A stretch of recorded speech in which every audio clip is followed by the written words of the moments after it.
The Cellcast is recorded in front of a live streaming audience.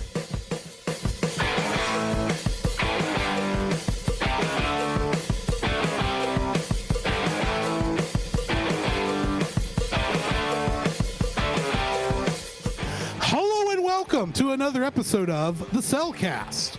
Joining me today is a man who, well, he's been feeling a little furry lately. What did you do to Jacob now? Wow! Why do I have ears this time? I don't know. Dealet! Oh, I'm sure you're happy about it. I don't know why you keep doing this to the boy. Yeesh. Every other episode. Hey! Continue. Oh, why thank you. Meow. This is going to get interesting, people. Let's just say that. Why thank you. Let me use our co-host. A man who, gets a little bird brain every once in a while. Welcome, Drew. Bird brain? Yeah, bird brain. Do I look like a murderer of crows to you? Maybe. You're wearing black. And your points. Because you're wearing black too tonight. That's true, but I'm in mourning here. Well, okay, I'll give you that much. Also joining us this evening, we have a special guest coming to us live from the Retro, well, not live from the Retro Rewind podcast because they're not live right now. But he is joining us from that. He's a man who, well, I don't know, I don't have a good intro for this. Welcome, Paul. Yay! Thank you so much for having me. I'm happy to be here. I am a man who's also a website. I am pauljpowers.com. .com. That makes sense. So, Jacob, so we have a guest tonight. I think we need to have an interrogation. I think so. That's right. Yes. Oh, yes. Bring it. All right, Paul. All right, so as normal on when we have guests, and we've had a lot of guests over the past couple of years, including on this month of Studio Ghibli, which is an enormous blessing. So, Paul, going into our interrogation of animation wondery or whatever this is called. So, what is your favorite Studio Ghibli movie? Oh. That you've seen.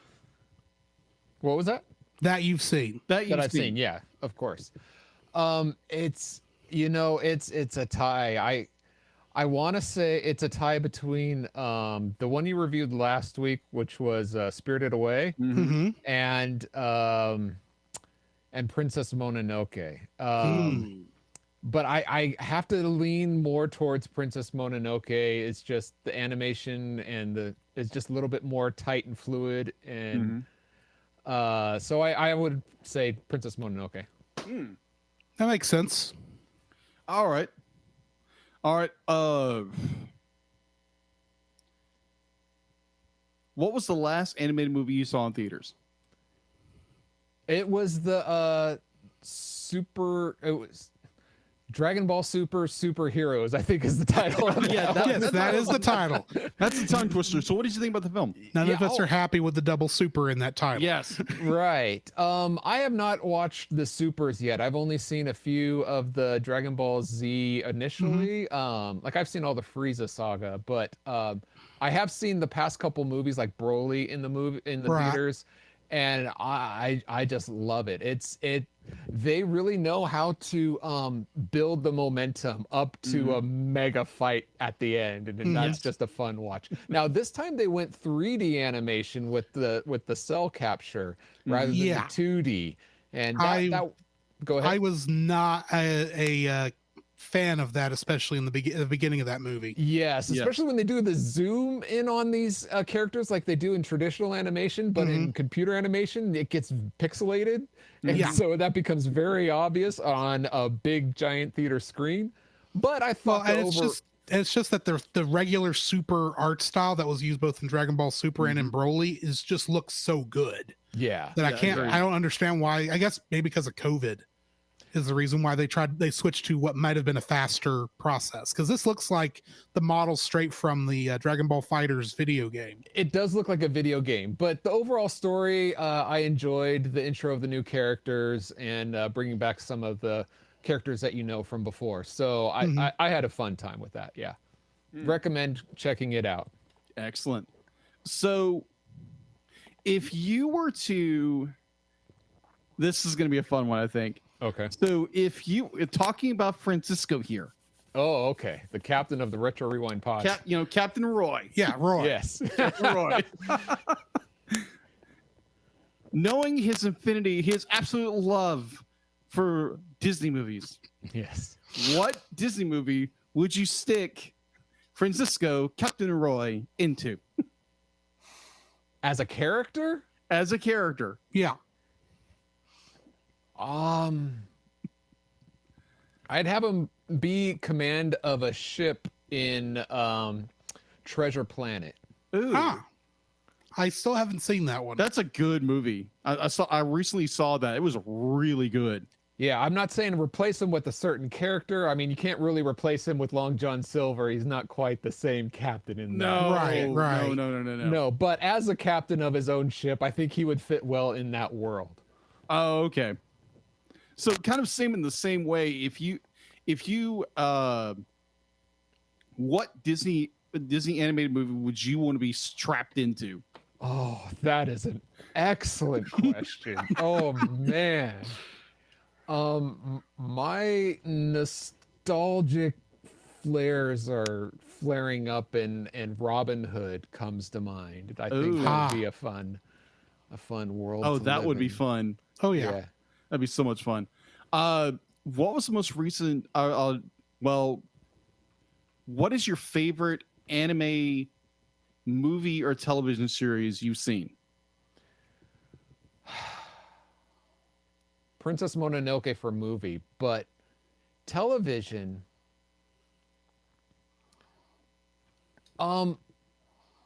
Okay, this is frustrating because I'll say season 1, my favorite season 1 of ReZero, what is that called? The one about the guy who every time he dies he restarts. Starts over like a video game. Right. That first season is so rich in character and story, and there's a lot of characters, and I'm the kind of person who gets easily lost if there's too many characters, but the way it pans out, it's easy to follow, and there's a lot going on. Unfortunately, the second season, the story kind of grinds to a halt. There's about a fourth of a story in there, and it's so riddled with dialogue in it. It's just it pales compared to the first season. So that is my favorite season of all time, if that counts. So I can't say it's like my favorite anime because 1 and 2 seasons are so different from each other. It's like frustrating. So I know I this that show, but I didn't get past like episode 4, I think, because it just was too dark for me. Yes, it is very dark. It's not for all audiences, and it gets even darker than that as the show goes along. But if you can stomach it, I thought it was really well done as far as the character developments and such. I remember what I saw the animation that looked good. Yeah. Anyway. So kind of going in the same theme of, go ahead. No, I was about to say, Francisco's chiming in the chat. He says, it's ReZero, starting life in another world. Thanks, Captain. All right. Thanks, Roy. Thank you, Roy. Oh my gosh. So kind of in the same theme of what we're doing with The Cat Returns is that our main character, what's her name again? Haru. Haru. I love that name, Haru. It has no meaning, by the way. Oh, okay. It's a cute name. Really? Interesting. So if you were thrust in the cat world, and you got turned into a cat, would you enjoy it? Would you dread it? Or would you want to would you be like, I want to stay here, I'm a cat now, or do you want to get out of there fast as you can? There's a part of me that would I would like, hey, I'll make it work. And like they said, it's just lying down on the ground, eating whenever you want, especially if you're in the kingdom there where everything's taken care of for you. Yeah. That sounds good to me. Okay, I had it wrong. It doesn't mean that Haru doesn't mean nothing. It means spring. Spring. Oh, okay. But it's such a generic name over there. It's not that big a deal. I got you. Now, does it mean spring like the season or like the coil wire? It specifically says the season. Okay, good. Okay. Which kind of fits her character.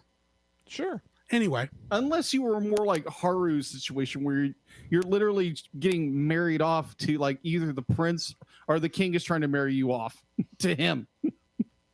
That's like, get the fur ball out of there. We'll get more into that later. Yeah. Oh my gosh. But yeah. So out of what is your favorite, just beyond anime, what is your favorite animated movie? Film of all time is The Incredibles. Nice. Superhero action packed. Love it. Nice. I assume 1 over 2. Yes, correct. Okay. Yeah, because two has, one is an incredible film that is like, it is just superhero to the brim and just kind of plays with the genre a little bit. Yeah, but definitely. And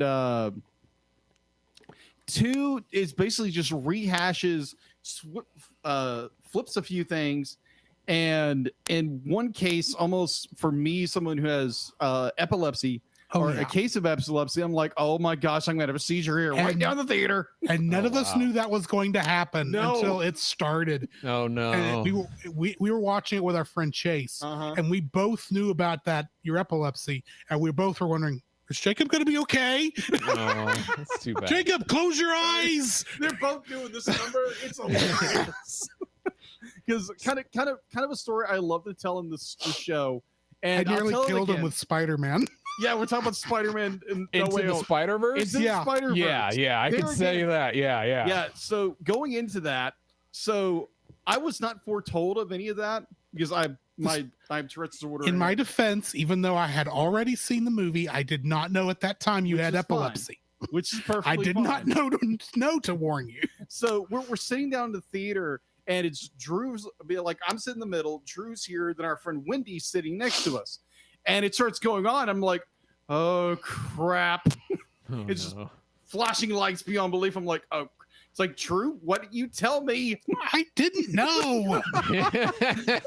I'm sitting there. Epilepsy had my hand. I'm like, your epilepsy had never come up in conversation before. That is true. They're like, in my defense, I never brought it up.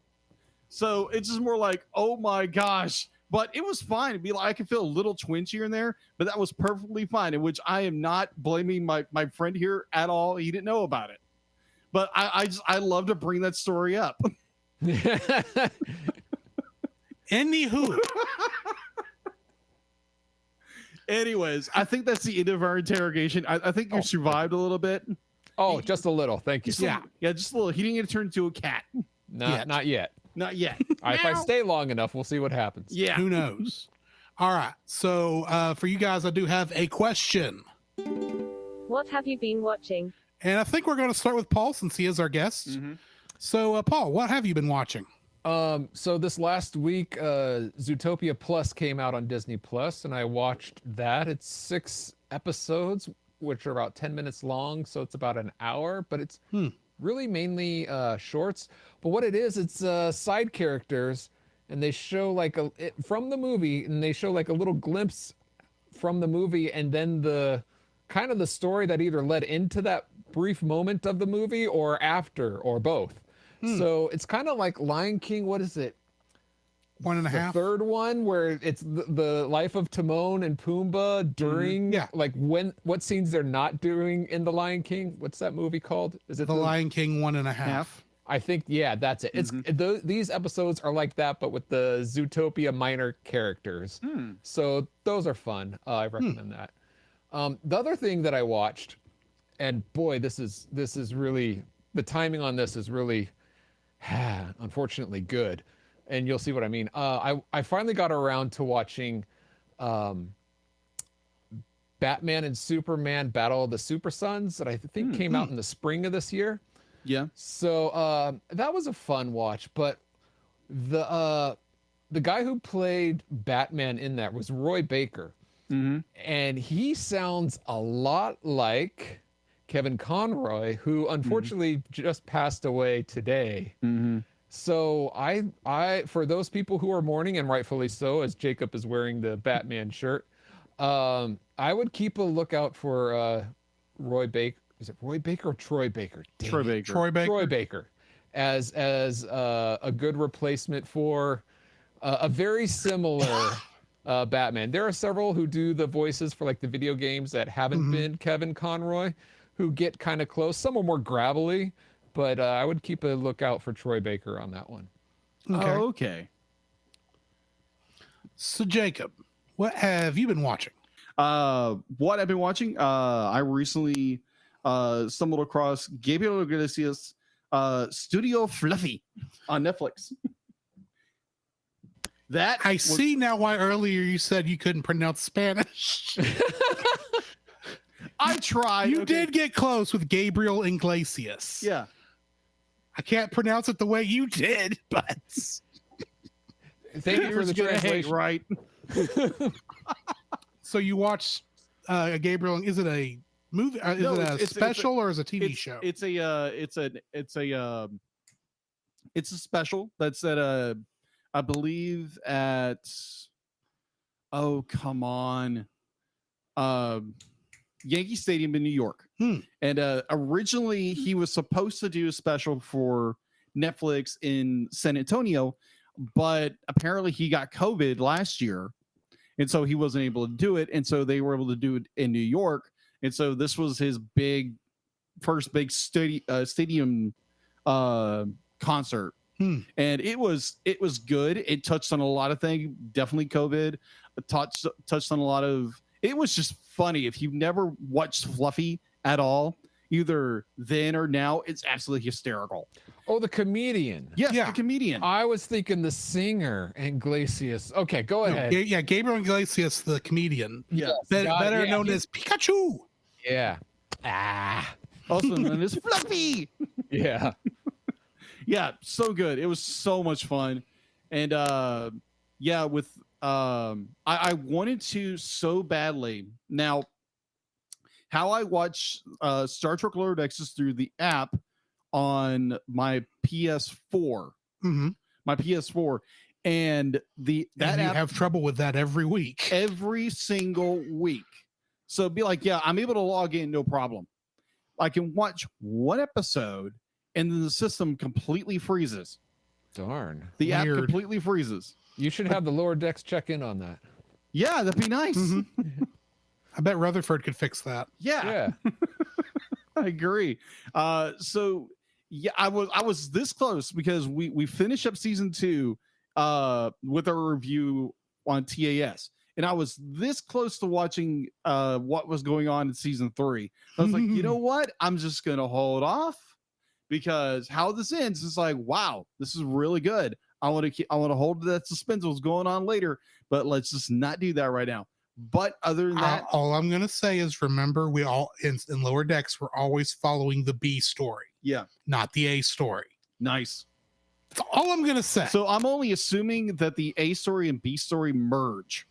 All I'm saying is I have already talked about this episode on what we've been watching. Yes. Okay. Gotcha. And the next one is really there's not a bad. I don't think I saw a bad one in season 3, but there may be weaker ones. We'll see. Okay. But I do watch a lot of Casual Criminals on YouTube. It's by a guy named Simon Whistler, and it's basically about true crime. I love true crime. Like I've said multiple times throughout this podcast, which is why I do not piss my co-host off. Don't hack off Ashley because she goes to sleep listening to true crime podcasts. Oh wow. That's what puts her to sleep, which is scary. Yeah. You really should be very careful with that, by the way. Yeah, perfectly. Yes. Ashley, I know you're listening. Maybe not live, but I know you're going to be listening to this eventually. I'm not saying that because I think you actually want to murder your boyfriend here. I'm just saying he needs to be careful because he doesn't want to tempt you. I think someone's gonna die. So, Jacob, if you wind up missing, This episode will be Be a evidence record A. of it. we know who to look for. So, I got you, good luck on that, Ashley. Oh my gosh. That is all I have been watching. What about you, Drew? So of course as I've been doing, like I've said every week for the past 5-6 weeks now, Uh-huh. I am watching Spy Family. Yes. Yeah. That is a highlight of my week. The last episode was really good. I really am looking forward to when we throw this in the animated series because this is a good show and I highly suggest it to anybody. So this is the one where Twilight meets his opposite spy? Yes. Yes, it is. This is the one with Daybreak. Yes, there's Twilight and then the opposite is Daybreak. And there's two Wow. spies. The less said about that, the better. The because better, that is yes. hilarious. Yeah. Oh my gosh. That is funny. But it's also the one where we find out that Anya's telepathy has a weakness. Ah. Yeah. So What? No more adventure? Be like more adventure with Bond? It's Bond we found is out there. we find out what her kryptonite is, so to Yes. speak. Oh, okay.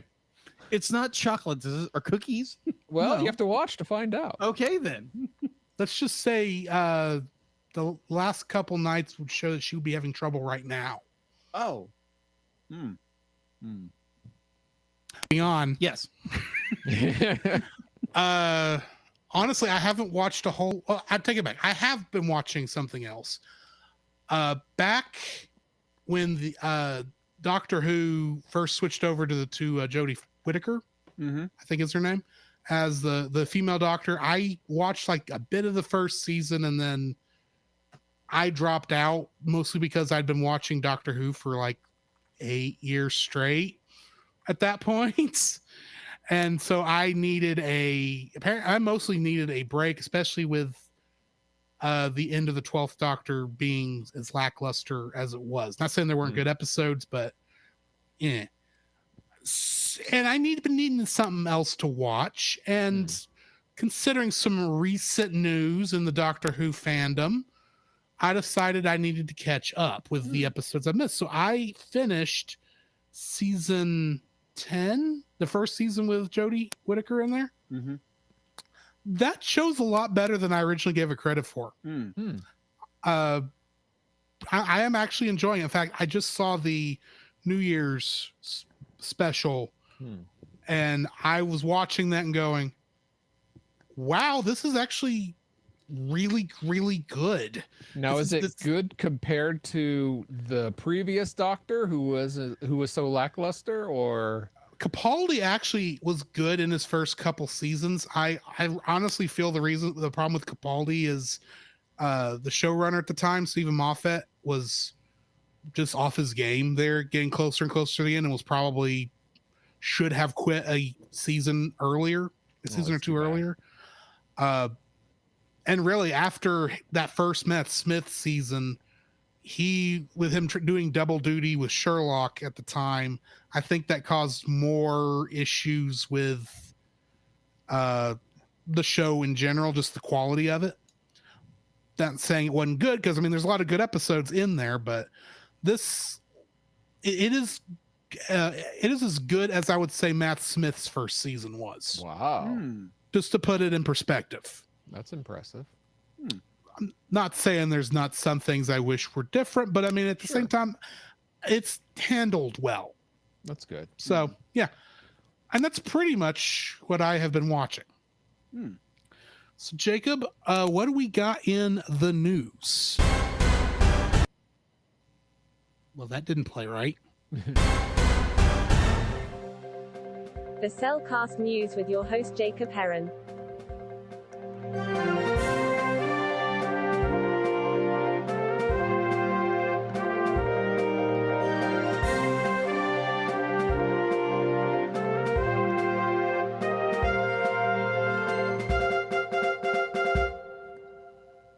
Why think you deal it? Do I still have ears? Maybe.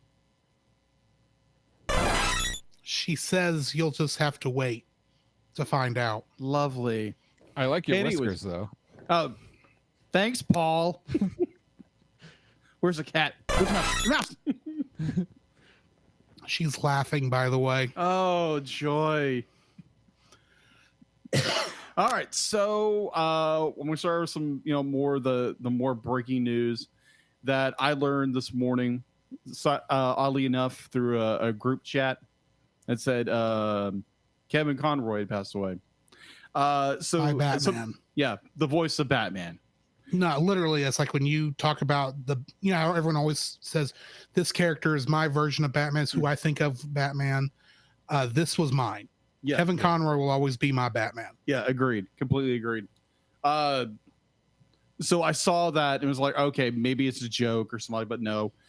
Sadly, on yesterday, which would have been the 10th, Kevin Conroy, prolific fan favorite voice of DC's Batman through animated series, through constant incarnations of that character, sadly passed away at the age of 66 after a short battle of cancer. Donning the Batman cowl, Conroy set unbroke records, voicing the iconic character for nearly 60 different productions, including 16 films, 15 animated series, spanning nearly 400 episodes and more than 100 hours of television. And more than 24 video games. He's also appeared in the live action as Bruce Wayne himself from the Arrowverse Crisis on Infinite Earths in 2019 to 2020. In recent years, fans have encountered him as a warm fixture on the Comic-Con circuit, and he'll be truly missed. For anybody who grew up in the 90s and watched Batman the Animated Series, that's Kevin Conroy. And I guarantee there are a lot of people who are not just nerds like a lot of us are, but are just have a fondness for Batman the Animated Series.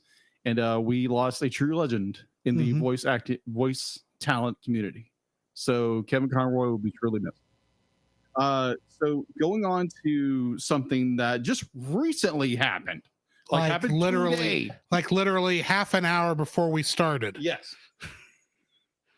So I'm doing the news, and I think someone had mentioned, I saw something about on my newsfeed on Facebook, something about Studio Ghibli. And I posted the teaser yesterday on our Facebook page of the Studio Ghibli Lucasfilm collaboration. Mm-hmm. But yesterday, that's all we knew until about literally an hour ago. Yeah. Yeah. So what he's referring to, it was a tweet that they posted out on sadly yesterday, November 10th. That it was just basically, it was a flashing image. It was a flash image of the Lucasfilm logo before showing the Studio Ghibli its own marker. And so today they released and I put update because literally I've got notes done, and then I get the message from Paul. It's like, oh, this just updated, and then I get the message from Drew. It's like, oh, here's more update information. Nice. So this weekend just got a lot more exciting for animation fans. Disney Plus viewers will be treated to a brand new animated short called Zen. Grogu. There again, I have a hard time with English. and then you get a name like Grogu. Yeah, Grogu. And I'm going to butcher it. Baby Yoda. Let's just call him Baby Yoda. I am terrible with English, people, and I speak English. To quote, what's her name from the end of the Book of Fett? That's a horrible name. I'm never calling you that. Yeah. So Gogurt, I'm gonna butcher it again. Did you say Yoda yogurt? Gogurt. Go-Gurt. Okay, that is officially the name of the Spaceballs variant of Baby Yoda. Go-Gurt. Makes sense. Oh, so Baby Yoda and the Dust Bunnies, an exciting collaboration between Studio Ghibli and Lucasfilm. Time to celebrate the third anniversary of The Mandalorian and its streaming service. The short premieres on November 12th, which is tomorrow on Saturday. Probably the day after this episode comes out. Possibly exclusively on Disney Plus. So yeah, if you want to get your Mandalorian fix on and you love Studio Ghibli, which we're doing a review over on this episode, go check it out. I guarantee a lot of people are like, when's it launch? When's it launch? Because I got to be up that early. Probably at 2 a.m. Probably. Which I will be asleep during. Same here. I am a nerd and I will watch this, but I will watch this in the morning. Yes. After I've slept. Because I am also an old man now. Oh, you're not that old. No, I'm not that old. Good Saturday morning cartoon. That is true. Exactly. There we go. So yeah. Before we make fun of Roy on the Saturday, what's not Saturday Kid Adventures right now. Yes. Yeah. So that is all I have for in the news, unless somebody else has more information that I don't. That's all I've got. Excellent. You got anything, Paul? So why don't we go ahead and jump into the spoiler-free section of our review on The Cat Returns. Wow. Certified fresh and spoiler-free. So, Paul, why don't you start us off? What are your spoiler-free thoughts? No, I'm one of those this movie? weirdos that thinks there's no such thing as a spoiler-free review. It's like, hey, this is a movie. It was made. Anything of the plot or anything. I will say, but what I consider a spoiler, but without getting away any plot details, this is a delightful fantasy movie about cats. Okay, then. That's a good one. Well, then let me ask you this. Would you suggest somebody go watch the film? Sure. There's a certain group of people yeah. It's not for everybody, but if you're what do they call someone who is a Ghibli fan? I would say yes. I don't know. I've never heard a fan name for that. I think it's just gets lumped in with the rest of anime, so you get otaku. Ghibli maniacs. I don't know, whatever. A Ghibliite? Sure. All you Ghiblis out there, you gotta see it. It's by the studio, so it's a must. But if you're an animation fan, you just gotta watch all that Ghibli puts out, even Grogurt. All right, Jacob. What are your spoiler-free thoughts? Oh man, what can I say about except just meow? Dang it, we're gonna work on that. D-lets. Do you at least have an antidote this time? No? What? How long does it take to wear off? Well, at least you'll be done before you and Ashley meet up for your date tomorrow. Okay, good. Supposedly. So hopefully there's no catnip. Otherwise, things will get weird. Yeah. Oh my gosh. I absolutely love this film. To make a long story short, we were reviewing last year, I believe we were. Yes. Last year is when we did that. What's the movie called again? Whispers of the Heart. Thank you. Whispers of the Heart. There again, I'm terrible with English. Apparently. The heart whispers anyway.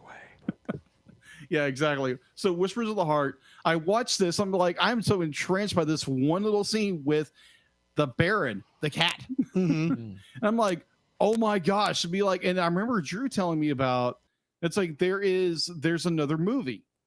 And it's like, what? There's another movie? Do you have this? It's like, sure. Can I borrow it? Sure. So literally, I think it literally went more. It's like, do you need to borrow Whispers of the Heart? Yes, I do. So you borrowed it. Yes. And then literally you come over, we get ready to review. Says, by the way, didn't you say that there was a spinoff to this? I said, yes. Says, can I borrow it? I said, it's right there. And you went over and you watched it. Yes. And I absolutely love this film. It's so good. Animation wise, beautiful. Story wise, great. Recommend it? Yes. Go watch this fun movie. I don't think you really necessarily have to know Whispers of the Heart. You don't. To watch this movie. Be like, unless it's just more like you see Fatso in it. This is like you call the character Fatso because he's called Fatso a lot. The English dub is he's Fatso. Yeah, he's Fatso. Only on that last one. The rest of the time, I'll get more into that, but they don't really go into the Fatso thing that much. Mm. There is the one time where she calls him Muto. Yeah, Muto. Yes. Instead of Buto, which is the pig version in Japanese. Yes, I've got that in my notes. Okay. Oh gosh. But yeah, it's a great movie. It's a great movie. Highly recommend. Go watch it. It's just, and Carrie Elways as the Baron, just like mwah, great. Yes. So Excellent. yes. So what? You, Drew? This is my third viewing of this film. I'm sorry. I mean, we'll get to that later. I actually remember seeing this like on the very first, the trailers for this, like on the very first Studio Ghibli DVD. I think I rented from Netflix back when we used to get Netflix through the mail. Mm-hmm. I think technically you still can, but I don't. And I remember thinking this was an interesting looking story, but I didn't know what it was. And it was not until about 2018, 2019, somewhere in there, that I ended up buying this, not because we were doing it for the podcast at the time, but because this was just, there were Studio Ghibli movies available at Walmart. It's like, well, I better pick these up while I still can. And so I picked up The Cat Returns, Whispers of the Heart, and I think 2 or 3 others. I don't remember which ones right now. And The Cat Returns was the one I was the most interested in at the time. So I threw that one in. No, I'm sorry. I told you that wrong. I sent a picture of these to a friend of mine that I was going to go visit that weekend. And he said,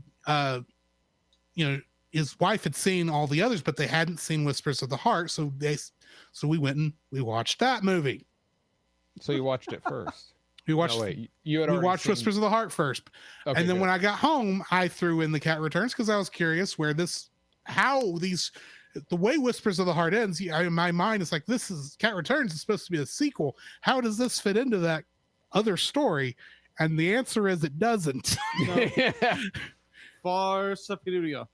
So I watched it right after we watched Whispers of the Heart last year for the podcast, and of course I watched it earlier this week at my friend Chase's house. Nice. Because literally I get over there and I told him what we were reviewing this week. Says, dude, we gotta watch that tonight. I said, well, I wish you'd have told me. I would have brought it. So I went home and I brought it. So yeah, this is, I'm not going to say it's my favorite Ghibli movie, but I think it might be one of, because I think all the ones that Miyazaki did, I think most of those are going to top this one. But this is definitely in my upper half of Studio Ghibli films. Nice. So I do highly suggest people watch it, because this really scratches an itch I tend to forget I have. Maybe. But if we don't have anything else, why don't we go ahead and hit the bumpers, and then we will get to spoiling this thing. This podcast is a proud member of Culture Box. Whether you enjoy geeky reviews, comedy, or original fiction, you can open up the Culture Box and find something excellent for your soul. Point your web browser to culturebox.media. This week, we suggest checking out Stunning and Brave, where each week hosts Chris Cowan of the Babylon Bee and Nate Henderson of Some Boring Budgeting Job confess their privilege, spotlight stunning social media posts, and fabricate outrage, all while keeping you super woke and enlightened. They will make you laugh. That's right. You have no choice. Check out Stunning and Brave at stunningandbrave.net. The Cellcast would like to thank the following patrons: Josh Adams, Ashley Ruiz, Book of Gaming. To get your name on the show, plus uncut episodes, early access to the Cellcast Plus reviews, and special art from Jacob, please donate to us on Patreon. And yes, Paul, I do still need to add you to that list. Oh, no PaulJPowers.com. worries. I was about to say that almost sounded like Dr. Claw there for a second. Gee, I wonder why. Zoinks! I mean, meow. The following is a spoiler-filled review for the movie The Cat Returns. Meow. Listener discretion is advised. The Cat Returns, or as it's known in Japanese, Neko no Onigashi, was directed by Hiroyuki Morita and written by Reiko Yoshida.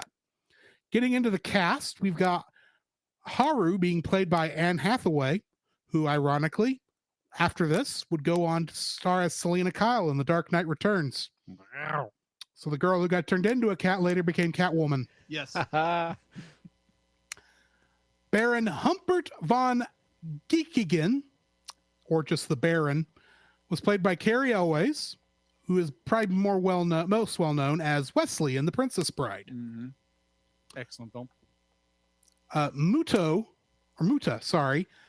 also aka Ronaldo Moon, was played by Peter Boyle, and I know him mostly as the monster in Young Frankenstein, but he also plays Frank Barone in Everybody Loves Raymond, which honestly, this role is closer to Frank than the monster. I got you. Everybody loves Raymond. Toto, the crow, was played by Elliot Gould, and he played Trapper John in the movie version of MASH. Really? Yeah. Okay. The Cat King was played by Tim Curry, and he played Cardinal Richelieu in The Three Musketeers. Yes. I missed which Three Musketeers that was, but That was the Disney. okay, the good one then. Yeah. The Disney All right. candy bar, yeah. Yes. The Disney candy bar. Anyway, Prince Loon was played by Andrew Bevis, and he had nothing else on IMDb, so I did a little bit more looking up since the Wikipedia actually did have a link for him, which is odd in these instances. He is actually an Australian theater actor. And this was one of the few, this is like the only thing he did that was not like Australian theater. Well, Really? good day, mate. Exactly. Yuki was played by Judy Greer, and she played Maggie Lang in Ant-Man. That's Scott's ex. Yeah. Ah. Notori, who was kind of playing the evil Vizier cat, he was played by Rene Auberjonois, who I know mostly as Odo in Star Trek Deep Space Nine. Oh. Yes. Natoru, who was the very smiley, happy cat, Oh gosh, that cat. Hi. was played by Andy Richter, Uh-huh. who pretty much had to have been inspired by his role as Mort in Madagascar. You know, the little small fluffy one that was King Julian's brown noser. Oh, okay. It's been a while since I've watched that movie. We'll have to put that on the list. Exactly. Check. Naoko Yoshioka, which was Haru's mother, was played by Kristen Sutherland, and she played Joyce Summers in Buffy the Vampire Slayer. Huh. And Hiromi, her friend, was played by Kristen Bell, who played Korra in Astro Boy. And We'll get to that in our you. Kingdom Hearts connection, Thank you for sparing us. because along with, like I said, she was Hiromi here. She played the character of Anna. I said the name right. thank you. Reprising her role from Frozen in Kingdom Hearts. Awesome. On a what? She's I don't know on a Anna's what? last name. No, but she's on. I thought you said she's on a what? on top of a what? I don't even know how to jump off that one to continue the joke. Oh. Continuing on from there, Courtney Draper was additional voices in both. Bradley Pierce was additional voices in both. Robert Clotworthy was additional voices in both. Ned Lott was the English version casting director for both. And then in the Japanese version, Mitsuru Miyamoto, while he was additional voices for The Cat Returns, he played Simba in Kingdom Hearts 2. Nice. Hakuna Matata. Indeed. So that brings me to the end of our cast list. What do we got in info and stuff, Jacob? All right, so info and stuff. All right, so IMDb has a 7.2 out of 10. If you are subscribed to HBO Max, it's available to you there. While it's still there. Yeah, while it's still there. Come on, HBO. Well, Disney might snap it up. No, wait, they sold their rights, didn't they? G Kids. That's right. Mm-hmm. All right, so production was by Studio Ghibli, obviously. Mm-hmm. Distribution was by Toho, and then its English translation was by Disney, and then recently it was the distribution rights was done by G Kids. Mm-hmm. All right, so its original theatrical release was July 20th, 2002 in Japan, and it was released July 13th, 2005 here in the United States. So going on to box office.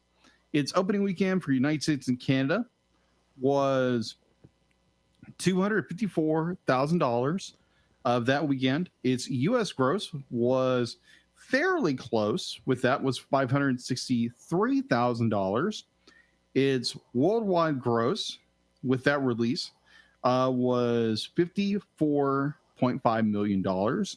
And its overall gross between Japan and America and overall, it is grossed over $65 million in the box office. Its home release, the film was dubbed in English by Walt Disney Pictures for the release of the DVD on February 22nd, 2005, along with Nazca, the Valley of the Wind, Porco Rosso. Walt Disney Studios Home Entertainment released the film on Blu-ray in the United States on June 16, 2015. G Kids re-released the film on DVD and Blu-ray on July 16, 2018. So that's all I have for info and stuff. All right, getting into the summary. Haru is a shy but noble high school student who has suppressed an ability to talk with cats. One day, she saves the cat from being hit by a truck on a busy road. The cat she saves turns out to be Loon, Prince of the Cat Kingdom. I almost messed that one up. As a thanks, the cats give Haru gifts of catnip and mice. She is offered the prince's hand in marriage. Her mixed reply is taken as a yes. Wanting none of this, Haru hears a kind female voice which tells her to seek out Muta, a large white cat, and gets directions to the cat bureau from him. Muta leads him there to meet the Baron, which was the same Baron from Whispers of the Heart, who is a cat figurine given life by the work of his artist, and Toto, a stone raven who comes to life much like the Baron. Soon after meeting them, Haru and Muta are forcefully taken to the Cat Kingdom, leaving Toto and the Baron in the human world to follow the group from the air. They find the entrance to the Cat Kingdom on Earth, 5 lakes forming a cat's paw. How convenient. Haru is treated to a feast at the castle of the Cat King. She begins to slowly turn into a cat with tan paws, ears, nose, tail, and whiskers. For a second, she also gets fangs, though she still remains mostly human. The king hopes she will make a suitable bride for the prince, but at the feast, the Baron, in disguise, dances with Haru as part of the entertainment. He reveals to her that the more she loses herself in the kingdom, the more cat-like she will become, and that she has to rediscover her true self. When the Baron is discovered and forced to fight the guards, he and Haru are helped by Yuki, a white cat maiden in the palace who has previously tried to warn Haru to leave the Cat Kingdom. After Yuki shows them an escape tunnel, Haru, the Baron, and Muta move through a maze to a tower which contains a portal to Haru's world. The king goes through a series of efforts to keep them in the kingdom long enough for Haru to remain trapped in her cat form. His ultimate plan is still to force her to become his daughter-in-law. Prince Luna and the guards return to the Cat Kingdom, revealing the king was not acting on his behalf and that he planned on proposing to Yuki. Muta is revealed to be Ronaldo Moon, a notorious criminal in the kingdom, having devoured a whole lake of fish in one session. Haru learns that the strange voice who had advised her to go to the cat bureau was Yuki's. In her childhood, Haru had saved Yuki from starvation by giving her the fish crackers that she was eating, and thus Yuki has now repaid her kindness. After she rejects the king's marriage proposal outright, Muta tells Haru, "I respect a woman who stands up for herself," and proceeds to help her escape from the king's soldiers. Eventually, the Baron, Haru, and Muta escape the cat's realm with the aid of Prince Loon and Toto, and Haru discovers her true self, telling the Baron how much she has come to like him. He tells her the doors to the cat bureau will be open for her again if the need ever arises. Haru returns to the human world with more self-confidence after learning from her friend Hiromi that her former crush has broken up with his girlfriend. She simply replies, "It doesn't matter anymore." I'm in love with the Baron. Exactly. It's the doctor all over again. Getting into the trivia. This movie started when Studio Ghibli received a proposal from a Japanese theme park to make a 20-minute animation starring cats. This was originally going to be a short, straight-to-video project, but producer Toshio Suzuki was so impressed with director Hiroyuki Morita's storyboards, and especially the main character of Haru, that he encouraged planner Hayao Miyazaki to give this a cinematic release. So far, this is Studio Ghibli's only spin-off or sequel feature film. When every other cat in the human world and the cat kingdom has paws, the Baron has human-shaped hands covered in gloves and sporting long fingers and visible thumbs. He is also noticeably smaller in the human world, about 2/3 the size of an average cat. The attributes mirror these seen on the Baron figurine in Whispers of the Heart, 1995. One reoccurring joke in the original Japanese dub is that Muta keeps being mistakenly called Buta, which is Japanese for pig. Translators were unable to work this joke into the English dub. The nearest they came was for Haru to call him Muta and have him think she was calling him a cow. During the development stages, Studio Ghibli used this film as an opportunity to try out a younger director, aware that the studio needed to groom talent that could eventually succeed Hayao Miyazaki and Isao Takahata. This is Peter Boyle's only English dub role for an anime film.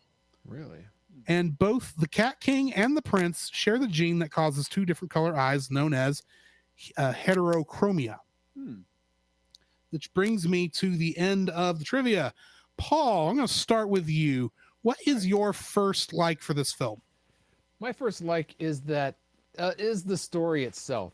This is a fantasy story and the idea of cats talking and walking and having a land of their own. It's very similar to Alice in Wonderland, which I know in your last episode that your guest host Cody brought up about some of the other Studio Ghibli films.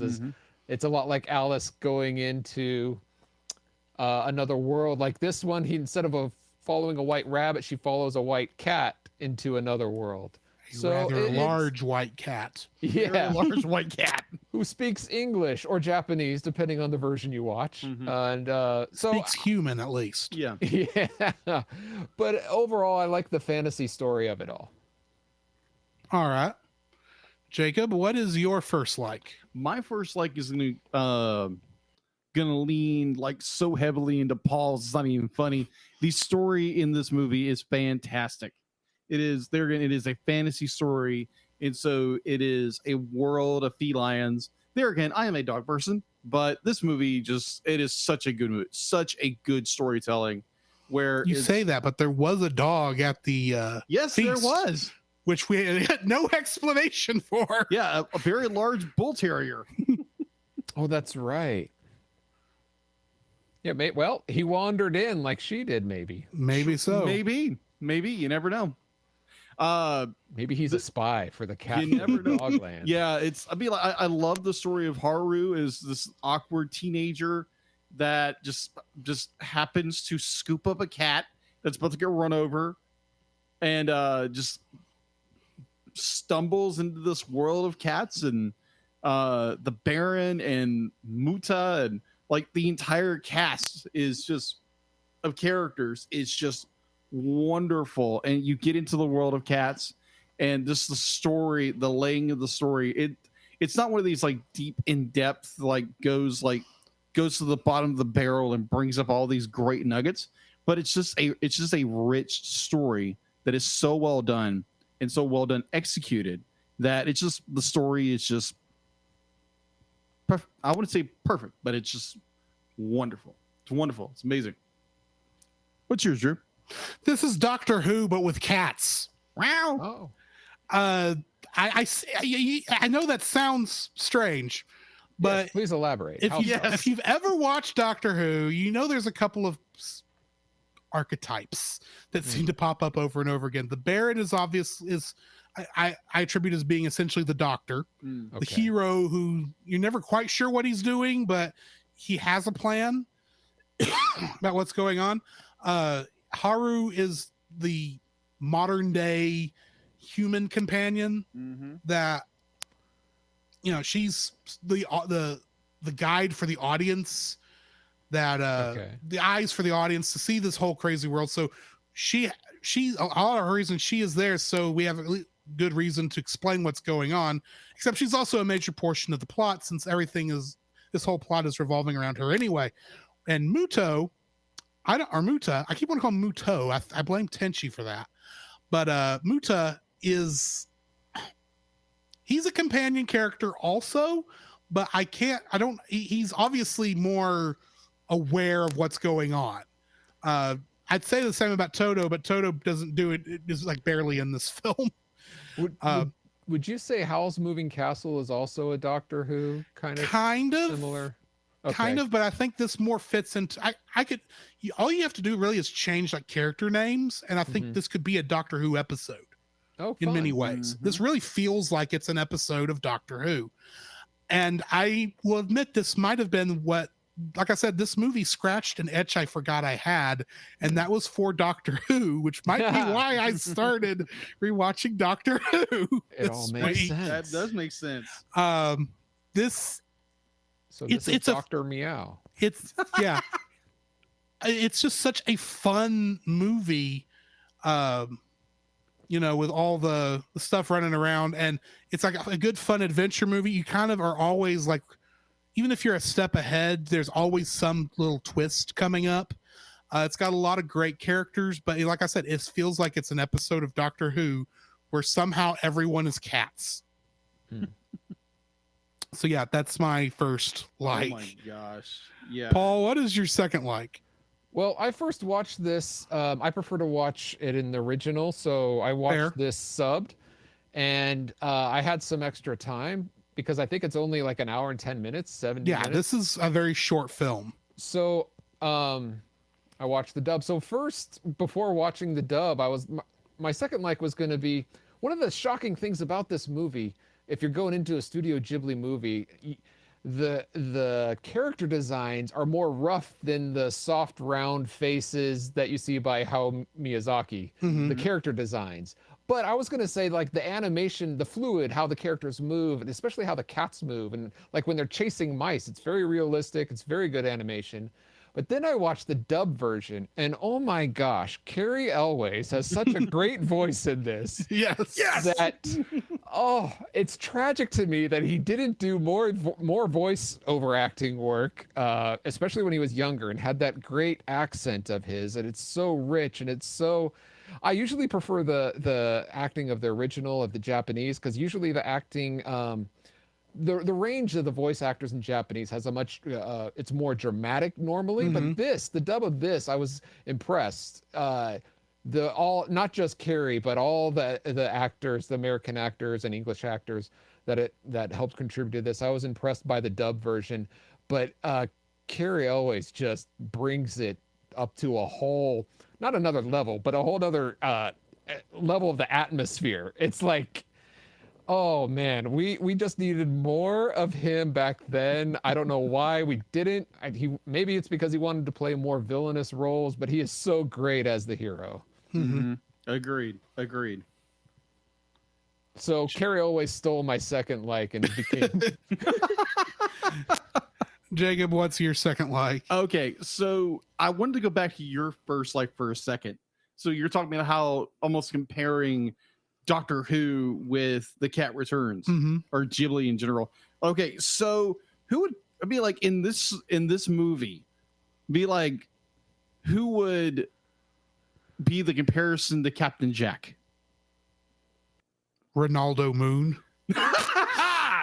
Yes, thank you. That's all I needed. Captain Jack Sparrow No, Harkness. Harkness. from. Doctor Doctor Who. Oh, okay, sorry. I've only seen one episode of Doctor Who, so. Oh, okay. That's fair. Fair. So going into my second like, I think there's a mind meld going on between me and Paul here because Carrie Ellis stole this movie. Yeah. Oh my gosh, I freaking love his performance. Yeah. I mean, like he just steals every single scene, and it's just this proper higher British. I can't even do it because there again, I'm not British. I'm American. And he does it just with his voice. I don't know how he Exactly. does it. It's incredible. I would love to see some footage of him in the recording booth. Oh, it's during this. hilarious. I still haven't watched the extras on the disc. It but is hysterical. The scene where the Baron is fighting off the guard protecting Haru, and he's beating him off with his cane. And Haru leans like, "Oh, your cane." He's like, "Oh, it's Brent." Be like, "I was needing another one." I'm like, "Perfect." Oh my gosh. Be like, Carrie Ellis has always been a fantastic actor, and like what I've seen him in, he is fantastic. He is a wonderful actor. Be like, I may disagree with him politically, but as an actor, I freaking love his performance as the Baron, the cat. Whatever, I'll be like, however you pronounce his real name. there's a reason I just call him the Baron. The Baron, Yes. because it's such a long name. And the way they pronounce it in the Japanese version, it's like, oh, yeah, I can kind of see that. But when Carrie Elwes pronounces it, it just rolls off the tongue beautifully. I don't know how he did it, but it was perfect. Yes. It's like, oh, it's German. Okay. Exactly. It's so well done. It'll be like his performance knocks it out of the park. But like, yeah, of course, be like this. The cast in this movie is so well done. Be like, you have a bunch of amazing actors at the time, and what am I saying? They were great actors in their day, and even today they're great actors and actresses.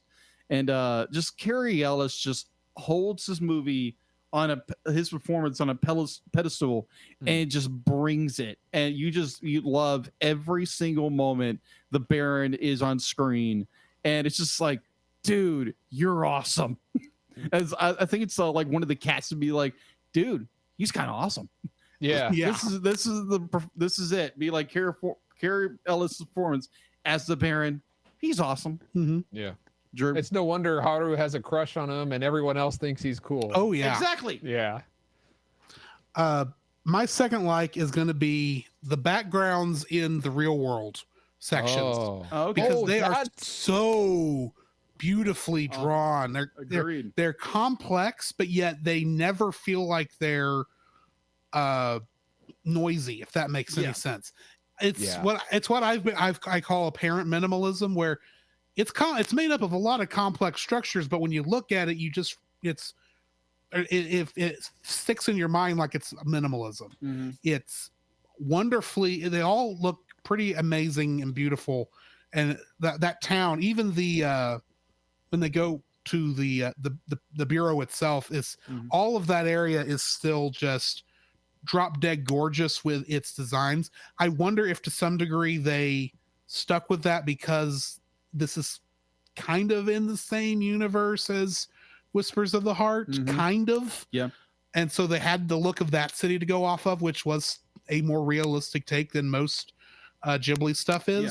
But I loved just how real, in a sense, the real world actually felt in this, just because of how well the background artist did. Yeah. Speaking of backgrounds, I wondered if you noticed this. First of all, the Japanese, when they pronounce English words, they often get the R and the L's mixed up. Yes. Because that's hard for them in their natural tongue. I think it's either the L or the R. I don't remember which is not. I think it's the L is not a native sound in their language. Right. I think it's the problem. So that's why it gets messed up. Right. So when Haru is told to meet the white cat at the crossroads, in the background, she's walking through the marketplace and there are flags that say, for most of the movie, cross loads with an L. except I for did see that. one scene. It's like 5 seconds long. The L is changed to an R, and it actually says Crossroads. And then this is towards the end, but then Yeah. and then later it's changed back to Crossloads. So they got it right. It's funny. It's something to look Yeah. out for in the background, how that Nice. changes depending on. But it's funny. All right. Paul, do you have a third like? I don't know if I actually told you to do 3 or not, but No, you didn't. But my apologies. No, you can. I mentioned before that I had 3, but Curie always took that one. So I'll go back to how I was impressed how well this was animated. Like I said, the character designs are a bit rough, but you get used to it kind of quickly. And I'm impressed by the fluid movement of the characters. As an animation buff that I am, I love the animated movies. And no, animation is not a genre because they're all different genres. Yeah, within. it's a medium. Yes. And some do not move realistically. And this, I was impressed by the way the movements of the characters. I'll tell you, here's a bonus one for you. The King's security guards, the black and white cats that look like they have suits on, like they're the Yeah, the cats in black. Yes, yes, like they're protecting the president with the Secret Service, but they're black and white. The fur on it looks like suits, and the way they're they behave tuxedos and everything. It's fun. That was a fun thing to watch. Yeah. And when the cats clap, they don't clap like humans. They have like puffy mittens or something. It sounds right. So tiny little details like that make it more fun. All right, Jacob, do you have a third? My third, it kind of there again, be like there's a psychic connection going on here, Paul. Hey, we know animation. Exactly. The animation when you see the cats on parade when they're bringing the king cat. The Cat King. Cat King. Thank you. He's never given a name besides No, it's Cat just King. Cat King. Yeah. Played beautifully by Tim Curry. Tim Curry. Oh my god! And I will give Tim Curry this. It's not until like near the end that it's obvious that it's Tim Curry. Yeah. I didn't know till afterwards. So yeah, that's true. There's a couple of lines there when he gets like angry and excited that it's like, oh, there's Tim Curry. The Curry popped out. Yes. Now I see him, like in that FMV Command and Conquer game where he's like going mad and crazy, talking about going to space. Anyway. Whenever I think Tim Curry, I think Toxic from Fern Gully. That's who I think of. Yeah. But like that animation scene where the cat's in parade when they're bringing the Cat King up, be like, it's so like incredible how they had to have studied like cat movement for how long, like it's literally how they walk. Be like, if they walk, they literally have to re-step like every frame, and it's just like that is dedication. That is just like detail beyond belief. And some of it looks rotoscoped, it does how look well rotoscoped. detailed it was. Yeah, it does look rotoscoped. But it's just like how the cats, like when they become human like, it's like how, be like you said, be like how they move their hands, be like how they like everything. It like their performance is like a cat, but more like it's just the subtle details of how they make them move like an actual cat and not be like, let's try to modify this to make them walk like a human. And it's just so well done. It's just like animation wise, just beautiful. Oh my gosh. So yeah, that's my third like. What, like in a cat? Jumping off of that, this is not my third like, but I want to add this to yours. Okay. Have you ever seen it when the cats kind of stand like up on their hind legs? Yeah. And how that what's interesting as I thought was every time the cats were standing like humans, they actually kind of looked like that. Yeah. Like prairie dogs, basically. Yeah. Right. So I appreciate. I just wanted to throw that on there to go with that. But my third like is Haru's character design overall.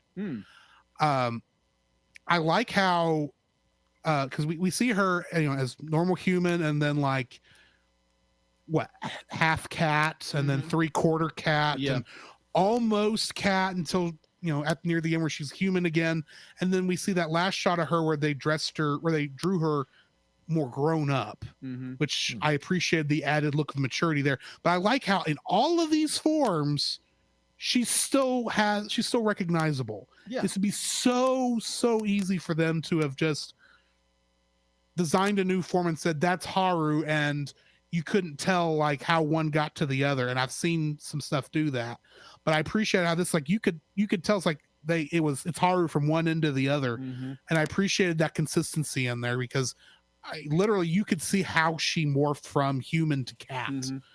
So yeah, I enjoyed that. And this was kind of bounce on what you just said about Haru herself. Be like her progression as a character. You start off this character who doesn't really has no confidence in herself whatsoever, and she's nervous, and she can't get up on time, and it's I think it's her more interaction with the Baron as a character, and her experience in the world of cats, that you see this growth as a person, and her experience as a cat.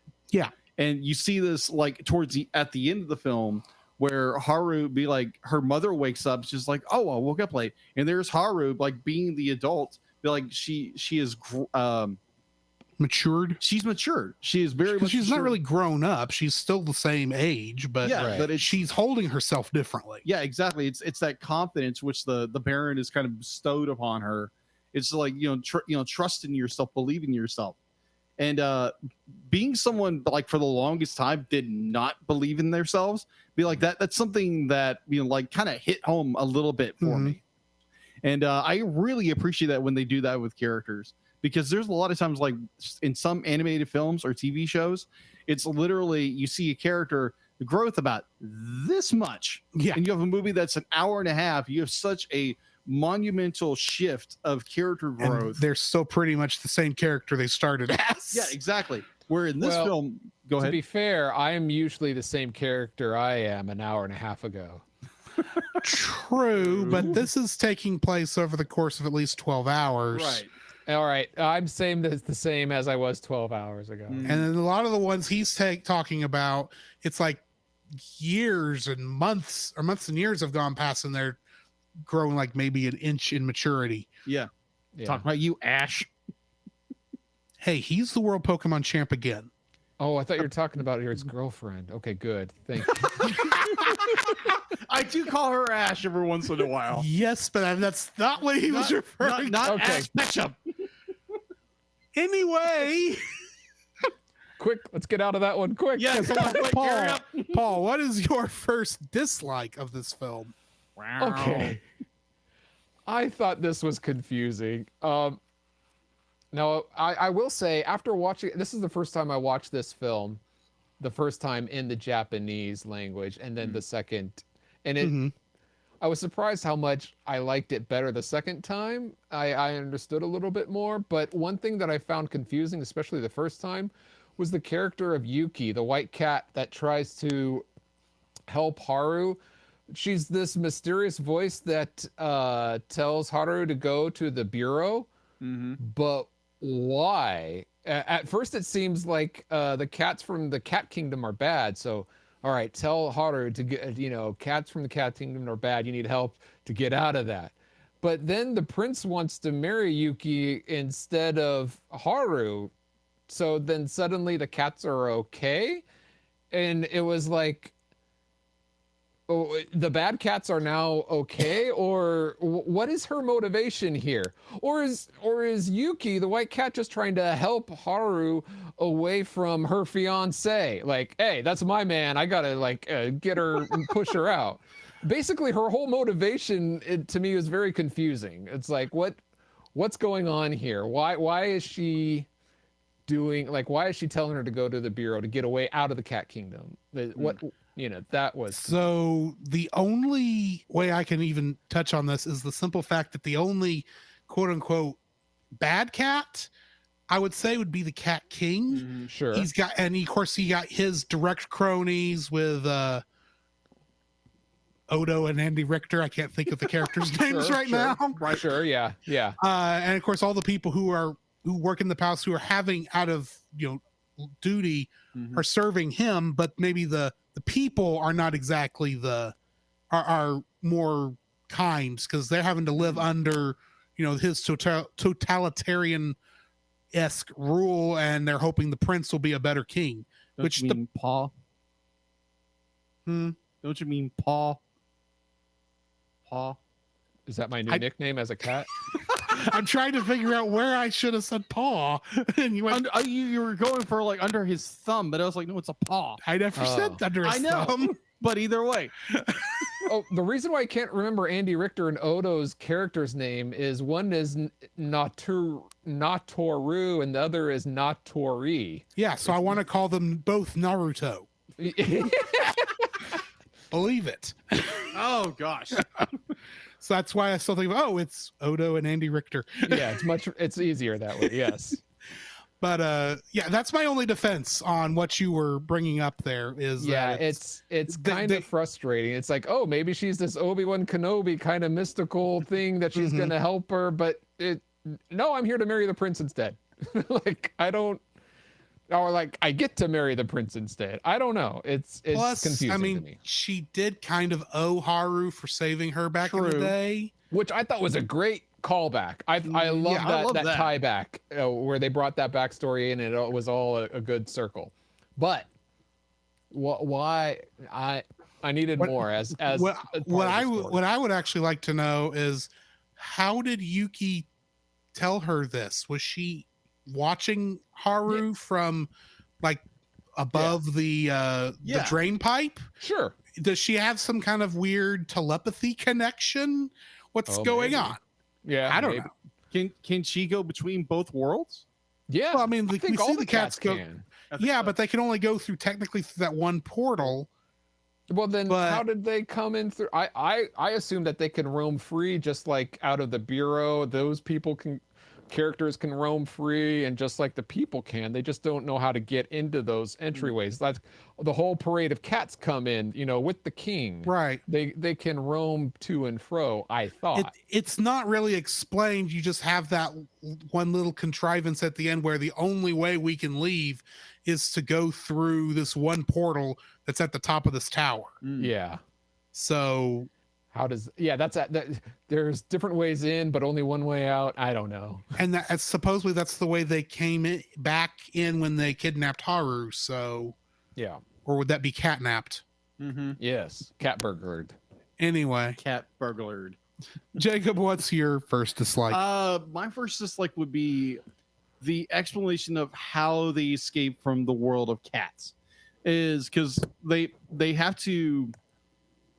I can't remember what characters. I think it's the Baron who says, or someone had to say. I can't remember who it was, but you had to. The only way to get back to Haru's world is to get to the tower.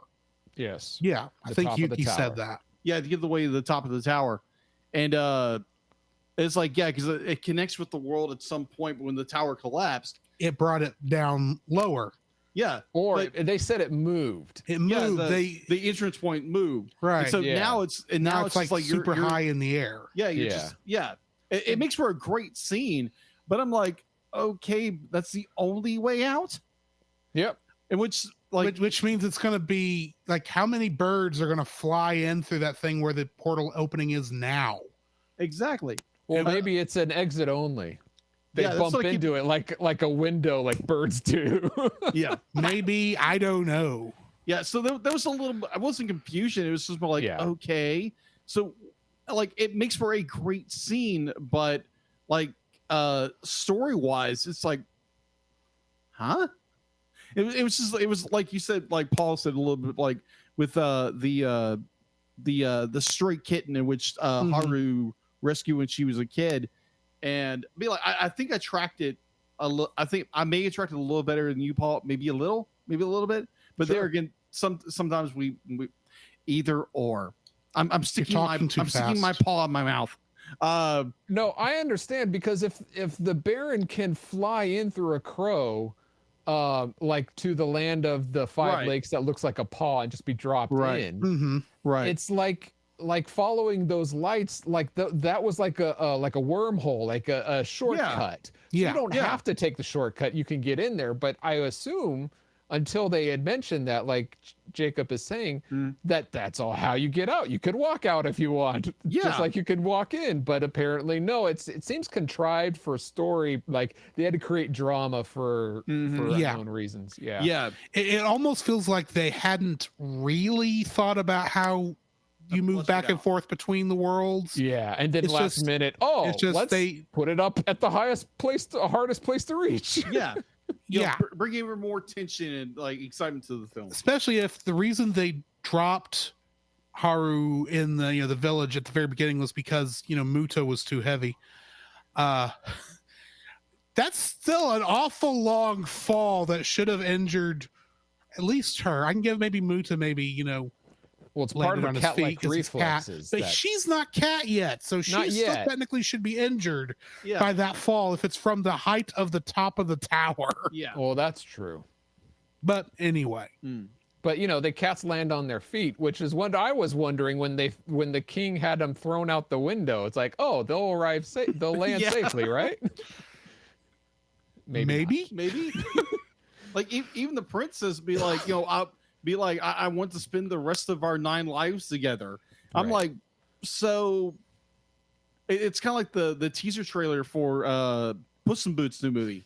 It's like Oh, nice. apparently Puss in Boots he's on his 9th life that he's trying to live is his one last wish. That's It's like, right. how many times would be like, it's like, okay, you got thrown out the window. Oh, you survived this. It's like, but I gotta face the king again. Like, how many lives am I gonna waste with this guy? Just saying. That actually raises an interesting question about the Shrek universe. Has Puss in Boots not actually died and then played that joke yet? Did they really wait this long for that joke? I don't know. It's just a thought that occurred to me. Sorry. All right. You have to rewatch was- and find out. Maybe. Exactly. Well, we're working our way Yeah, through that we'll work slowly through but 'em. surely anyway. All right. But my first dislike. So as much as I liked the backgrounds in the real world, Yes. they're kind of lacking when we get to the cat world. Well, sure. Maybe that's part of it. It's distinct how they distinguish it from the real world. It's And more I get- fantasy-like. And I get that, but it's because you do get a more realism in the real world, not fakeness, but more of a fairy tale feel in the cat world. Sure. But still, a part of me was thinking you could still have detail in some of these shots. Yeah, but But it really does feel deadline like- to meet. It feels like we're being thrown into like an illustration in a book kind of a thing, which Yeah. is cool and all, but it's like, I wish what it comes down to is I wish there wasn't a feeling of whiplash when you move between worlds. I see. Yeah. I wish if you're gonna have this, you need to give a little more realism maybe to the cat kingdom and maybe a little more fantasy to the real world.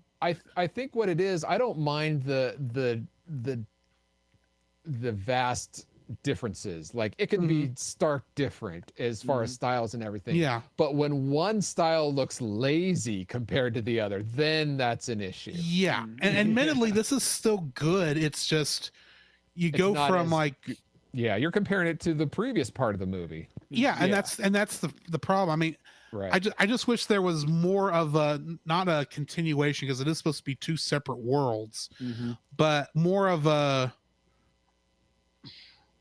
I want it to stay a little bit more in motif, even though they're two entirely separate things, because I want the two universes to feel somewhat connected, even though they aren't. If that makes sense. It's like they're different lands, but they belong in the same world, and they don't. Yeah. Right. look If like you're they're in going the to same have world. if you're going to I have understand that. human Haru look so much the same as she did in the real world, Yeah. because she's still the same character model they were using there. I feel like there should be more of a it really makes her stick out more at that point. I don't know. It's just a weird little motif thing. It's probably I know what they were doing, and I think for the most part they succeeded. I just wish there was more I wish they'd have done just a little bit better, if that makes sense. This is really more of a nitpick. Yeah, it makes I'll sense. admit, but yeah. So, Paul, what is your second dislike? All right, in this movie, they make a big deal about how has to make it back before dawn, but otherwise she's gonna stay permanently a cat. Mm-hmm. So then they look at the exit, and the exit already has a bright blue sky. And I'm thinking, well, it's way past dawn. It looks mid-morning, maybe even afternoon. I don't know, but that is a bright blue sky. And I'm like, well, wait a minute. Maybe I'm wrong. When technically is dawn? So I looked it up, and dawn begins right when the sun is seen at the horizon. So if anybody who From has ground seen level, right? At what? Eye level? When you're at ground level? Correct. Or wherever you are, wherever the sun, you can see the sun. Mm-hmm. Now, if anyone has ever seen a sunrise, you know it gradually gets brighter right before the sun hits, and then it becomes even more bright.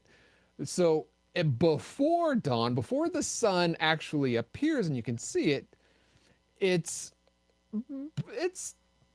not bright, but it is light, but not like they were showing. So that really flew me for a loop. I was like, when I first saw, like, well, she's a cat. Like, it's done. Time's up. Sorry. Sorry, you're be licking fur for the rest of your life, girl. So tough luck. So I may have another little defense to throw at this. Go for it. First off, dawn where? Is it dawn at the portal from where the portal is seeing out? Is it dawn from it's the town? It's never dawn at the Cat Kingdom. It's always wherever the portal. I assume wherever the portal is. But my question is, the thing is, when they said that, the portal was in the Cat Kingdom was up high at the top of this tower. Yeah. And if I remember correctly, when we saw that portal, when the Baron, I think, got thrown into it there at the beginning, or right before we got to see the Cat Kingdom. Mm-hmm. That was almost down there by the lake. So it almost looked like when the tower fell and the portal moved in the real world, it went up high. I may be reading too much into that, but I don't. So in my mind, it's like, you get up higher, the light may be granted from that angle. It should be a little darker. I will grant you. Yes. It should be a lot darker from that angle, but maybe they were thinking it's up higher, so maybe the sun is going to be hitting it at a different. The sunlight will be hitting it at a different angle. I see what you're saying. Well, that's a lot. But that's a lot of rationalization. Yes. I will grant you. Yeah. So anyway. Yeah. I thought they could have made that sky a little darker. Not a little, but like at least half darker if they wanted to portray that. Right. Fair. Yeah. Granted, once we actually get out into the real world, I think the daylight is done better for that time of morning. But at that moment, when you're looking up through the portal, it's like, oh, it's too late. Yeah. The sun has come out. And it's morning. And now Haru is stuck as a cat forever. This is going to be hard to explain at the next physical at school. Okay, Jacob, what is your next dislike? My second dislike, this is more of a nitpick. The animation style of this movie is beautiful. The art style itself is wonderful. It just, like, this is an extreme nitpick. I know this. Mm-hmm. If I didn't know this was a Studio Ghibli movie, I would thought this was just another anime. Yeah. Because it doesn't really have that charm and whimsical, like, it's a fantasy movie, but it doesn't have that like Ghibli Miyazaki feel as a film. Like, it obviously has connection with the Ghibli world, but it doesn't technically feel like it's part of the world. I mean, you do get a difference between the Miyazaki Ghibli films and the rest of the Studio Ghibli films, as we've seen, because Miyazaki uses like one general art style, while the rest of Isao Takahata and The couple of other ones, they tend to have more varied art styles that they use. I agree. The only one I think of that of the others that uses more of Miyazaki's general look, I think actually was Grave of the Fireflies. But that's, I think, more just because of the time maybe they were trying to go for a more studio style at the time, and it's just Miyazaki kept with that style. I don't know if that's what happened, but Yeah, I'm guessing. Yeah, there again, it's just more like, observation, and it just kind of looked like, there again, if I didn't know this was a Ghibli film, I would have thought it's like, oh, it's just an nerd anime. But because there again, I think with like anybody be like, you think Studio Ghibli, you think Hayao Miyazaki in general. So like you see this movie, it's just like, is this the Ghibli film? It's a Ghibli movie, but it's just more, it throws you for a little bit. It is different. It is different. It is different. It doesn't have that whimsical like you're used to with a Ghibli film, but it's still an amazing film. So that was just an observation of mine. So my second dislike is, why is this not a pilot movie for like an anime series? Thank you. Because I would watch the crap out of an anime series based on this concept. Exactly. Give us There's a more, lot Baron. of world building that this 70 little minute film does. Exactly. Yeah.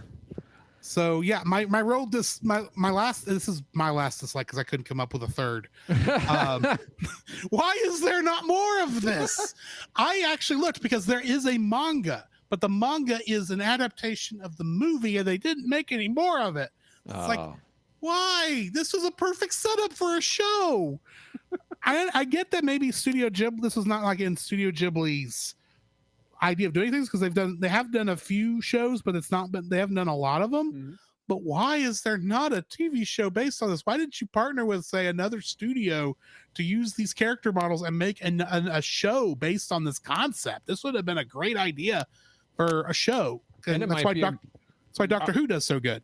It might be a great way to train up young animators who graduate into the movie part. Exactly. Yeah. Talk about a way of grooming directors. Yeah. To replace your aging staff. Which is what they wanted to do with this, right? Right. So why is there not a TV show where you could make a little bit of money on this? I don't know. Did this not do well in Japan? I mean, what happened? It did good. It did very good. Why is there not? I get my maybe Takahata or Miyazaki may not have wanted to make a series if they were directing it, but why did they not have like a division, just like put this out on, like, I don't know, TBS or something? Not American TBS, or TV Tokyo. We'll say TV Tokyo. This would have been a great show, like for like one of these channels, especially since this is like at the middle of the anime boom at the time. So I don't know. You'll have to talk to the board of directors of that. Yeah, maybe so. Paul, do you have a third dislike? Yeah, I'm gonna have to disagree with Jacob a little bit about Haru's character growth. I understand that she could feel more confident at the end because of the direction. I agree with that from the Baron. But when she goes from having a hard time waking up in the morning to all of a sudden now she's cooking breakfast and ready to go, and that's too much of a stretch, at least for my personal experience. I like that's too far. Like I know you want to show character growth, but you just grew her way forward. Like for what happens in this, yes, I will agree. Yeah, I mean, I've seen a couple of times where they've done that as a joke, where it's like, you're not, who are you and what have you done with Haru, kind of a shtick, right? Where it's like the next day, but there's usually a lot more between point A and point B that lets you know how, at least for the audience, how we got there. Agree. So that was too much of a push forward for me at the end. I got you. Fair enough. My third and final dislike of this film, there again, it's one of those more, it's like, plot, what happened here? So we like, obviously the Baron and what's the crow's name? Toto. Toto. Yeah. Oh, the crow's name. Yeah. Toto. So Toto and the Baron are like left adrift. They don't know how to get into the world of cats. Allegedly. Well, I mean, they were following They're following the light. the magic sprinkles, but Yeah. The magic sprinkles. Yeah. the kitty litter. Okay. The kitty litter. But it's like it's a wonderful scene in which where they're at the king's court, and they're having the feast, and Haru's all upset, and the king is like entertainer, and then the masked figure, obviously it's the Baron, shows up. Yeah. And I'm like, how did the Baron get there? It's a cool scene. It's like he just walks in with swagger and just like he's cool kind of scene. I can answer this question. But how did he get there? Wibbly-wobbly, timey-wimey. Okay. This is Doctor Who. I'm sorry. This is Doctor Who logic. It's just, it happens. It does happen. There's I just, agree. to some degree, it's like, maybe don't think about it too hard when the Baron was not the focus character at this point. According to the movie that I watched twice, it just seemed like the crow dropped them off just later because they didn't take the shortcuts. I don't know. That's what it seemed like to me, but again, maybe you can like walk in there if you had enough time. But you just can't get out. Like we said earlier, there's not a lot of thought process that went into how you move from one world to the other. They didn't do the TV series. It's like they didn't have everything fleshed out. Well, yeah, I mean, in my mind, you don't necessarily have to go back to the Cat Kingdom until like much later on, because I'm still thinking of it as a problem of the week type show. But like Doctor Who is pretty much. Yeah, just imagine the like if you had a young girl that was just like cat crazy and stumbled into the world of cats. It's like, oh no, be like, we're all gonna get squished to death. Anyway. Yeah, exactly. Wow. It could also be that. Oh no, that wouldn't make sense either. Never mind. Because technically, the Baron, while he is cat shaped, he's not actually he's a cat. He's a doll. Yeah. But anyway, he's a cat plushie. Well, not quite a plushie. It's a China doll. But moving on. So, we on your dislike now? Yeah, my dislike. What's yours? Or do you have? I should have switched that. Anyway, I don't have a third dislike. Okay. Because I do kind of like this movie. It's a fun movie. So yeah, I don't have much. I may be not being very critical of it, but when I was sitting down and looking at the sheet of paper, thinking, "What on earth is my third dislike going to be?" I decided, well, this is just going to be one where I don't have one. It happens from time to time. If you want to, I have a few that I could throw in there. Oh, sure. If you go ahead. Go right ahead. The king in at least the English version is a lot more creepy because he's adding babe at the end of everything, and he's more sleazy. He's in the Japanese version. At the end, it's like when he finds out that Haru is available, it's like, oh, well then, how about joining with me rather than, hey, I'm a sleazy guy. I've been wanting you near me the whole time. And I found that I thought the degradation of that character between translations was a bit was a bit much. It pushed the character more in that direction in the English translation. And I thought that was a little more degrading towards someone who is royal and is the Japanese culture is more respected, and there's a reason for that, rather than this, hey babe, how about we go over here or whatever. Right. So that was jarring for me. So there's a bonus one. Alrighty. Anything else before we jump into rating this? I did have another, but we can go later. If you got it, go ahead and say it. No, I can't remember it. Oh, okay, well, never mind. So I'll just say, Paul, what are you rating this film? I rate The Cat Returns a 6.5 out of 10. Okay. Okay. Which is, above, just slightly above, the middle of the road average. It's well done, but it's not this great, oh, you've got to check this out. Right. Jacob? I will rate this a little higher. It's an 8.5 to me. Even though there's like plot points where it's like, huh? What the heck? Were they on catnip? Did they not like flesh out this world? But like story-wise, it's very well done. be like, Carrie Ellis as the Baron is fantastic. Best cat. I wouldn't say best cat, but he's like No, he's not Gigi. No, he's not Gigi. Let's say that he's not Gigi, but he is best doll cat. Let's say that. All right. But yeah, 8.5 to me, incredible film. I want to buy this and put it in my collection. And watch it again because I just love this movie. Yes, it has problems. It has plot problems. It has how in the world do all these characters get into the world of cats? It's just like, explain this to me, but we can't explain it. And plus, there's no series. Exactly. It's magic. That's how. That is true. It's Ghibli magic. Yeah, they don't explain Totoro. Why should they explain the Cat Kingdom? That is true. Well, except Totoro, you could kind of explain away as being this mystical spirit. This is just like the cat world that we made up the entire logic behind, but we're not going to tell you any of it. See, cats really do. Cats really do talk. They just don't want to talk to you. That's all. Yeah. Oddly enough, cats, they've done studies that like cats really don't talk to each other. They only talk around humans. Apparently, they just meow in front of people because it gets their attention. Oh, but it's still you still hear cats, fight and they that kind of thing. But understandably, cats be like when they're around humans, they normally meow and whatever because it's like humans be like, oh, that's a cat, so they just do it around humans. Apparently, you didn't know this. Huh? Maybe they figure this out, and maybe it has to do with the invention of the universal translator. But this is how Dr. T'Ana comes aboard, We'll get to that here in a couple of minutes. Yeah, there we I go. still have to rate this one. Yeah, sure. I'm actually going to rate it an 8. Okay. I still enjoy this movie, and it's a fun one to watch, and I think it is one of my favorites from a very subjective point of view.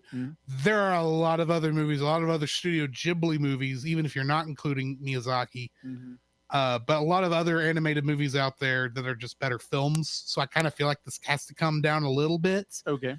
But because it's not at the quality of those films.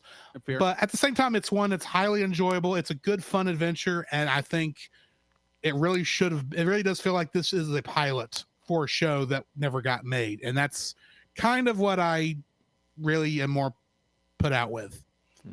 But and I don't know why I didn't switch that back over. But anyway, that brings us to the end of this. So we need to jump into our review of the Star Trek Lower Decks episodes.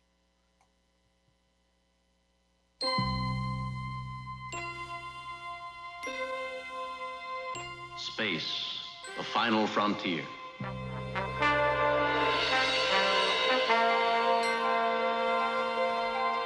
These are the voyages of the starship Enterprise.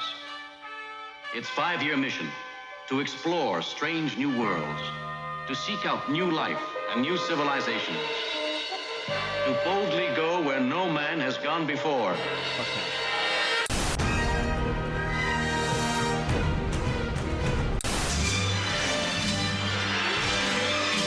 Robotech.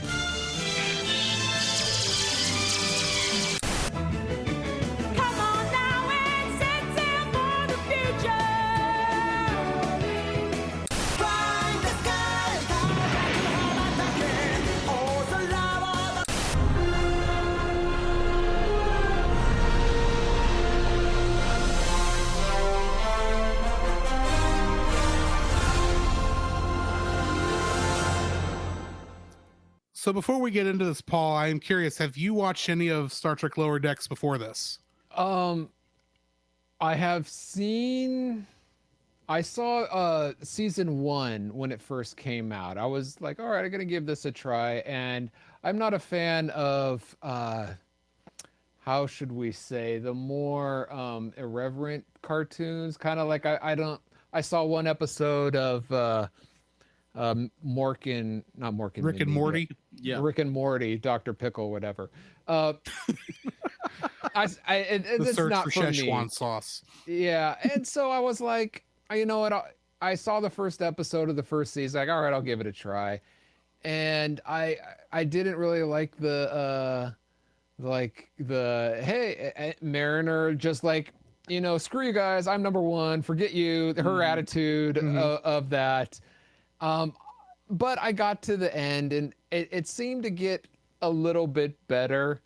So I had just watched just season 1, and then when I found out I was coming on with you guys to review a couple of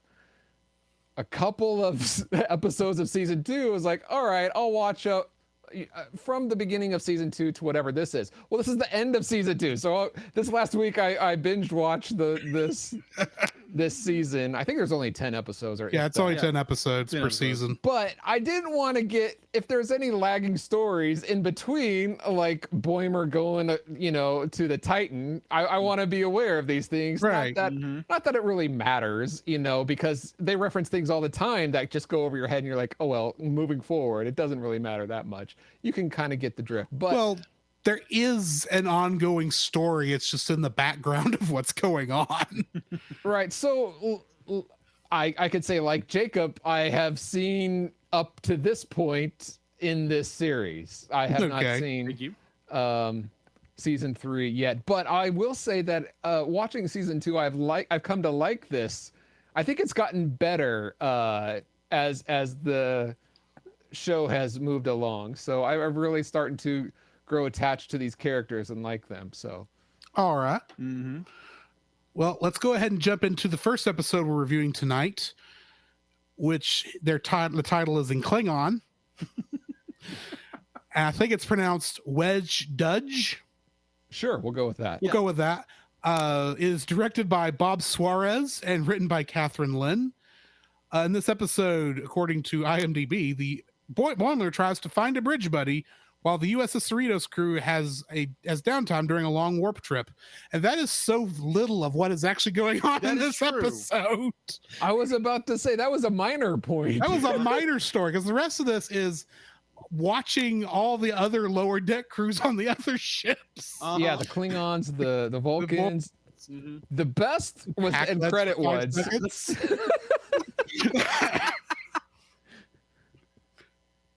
What were you saying, Paul? I said the best was the end credit ones. And yes. Yes. And I won't say what that is, but it's a fun. I'll mention it here in just a second. It's hilarious. The guest cast for this episode, and man, there's a lot of them. I do have to start off with Fred Tatasciore, who normally plays Shax, who is a normal character, but he also played 2 different Klingon officers in this episode. Robert is the limit. Yeah, Robin Atkin Downs played an older Klingon officer and the Klingon first officer Tog, who got killed right after we had met him. Yeah. Okay, yeah. John Curry played Ma'a, who was the Klingon lower decker who was the captain by the end of this episode of that ship. Colton Dunn played Klingon Captain Dorg, who was the villain of this particular episode. Rich Fulcher reprises his role as Rebnar from the 2 or 3 episodes ago. So, yeah. He's also the voice of the Pac-led computer and many of the Pac-led lower deckers. Mark Evan Jackson is the voice of Vendome, who is the Vulcan who is available to play chess. Joy Bernson played Shara, who is the Vulcan unable to play chess. Nolan North voiced Sokol, the Vulcan commander. And Gabrielle Ruiz was introduced in this episode as Talin. I say introduced because I was about to say she did well. I won't go into season 3, but it seems like she's gonna be a future character. She does not have a major role in season 3. I will tell you that much. But it looks like she will in season 4. Jessica Lowe played Tagai, the female Hawaiianer. Sure, who's really Hawaii? A lunar? Yeah. Sure. And then Carl Tart, of course, played Lieutenant Kayshawn.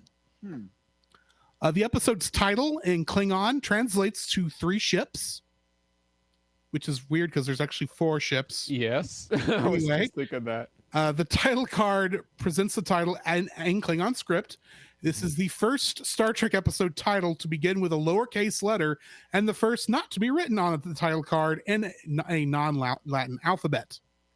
Nice. Series creator Mike McKayen originally planned to have the opening credits of the episode appear in both Klingon and Vulcan, but was unable to do so due to the time and expense it would have added. Oh, that would have been amazing. Just have it all in, all three, because it's 3 ships. Yeah. That makes sense. Yeah.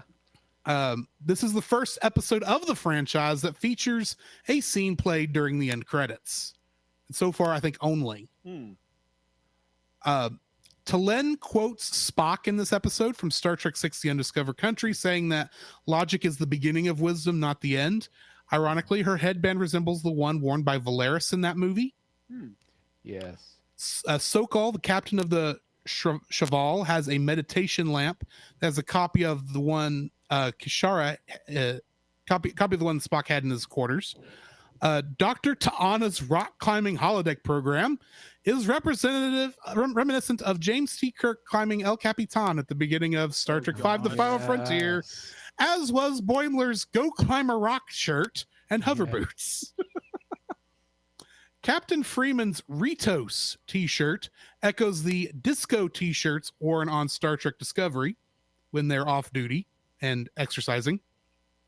The Pac-led Puppet Master, who was previously sought by the USS Titan away team in Case Sean, His Eyes Open, was revealed in this episode to be Klingon Captain Dorg. Dorg quotes William Shakespeare's play Julius Caesar, cry havoc and let slip the dogs of war, the same line, along with many other lines from Shakespeare, that was quoted by General Chang in Star Trek VI: The Undiscovered Country, of course said in their original Klingon. Yes. While playing Clue, Mariner casually mentions the sniper rifle that can shoot through walls, a reference to the TR-116 rifle modified by Chulak with a micro transporter featured in the DS9 episode Field of Fire. Oh, nice. Ma'a mentions that other Klingons have tried to destroy the peace between the Federation and the Klingon Empire, as previously seen with General Chang, Ambassador Kell, and the House of Duras.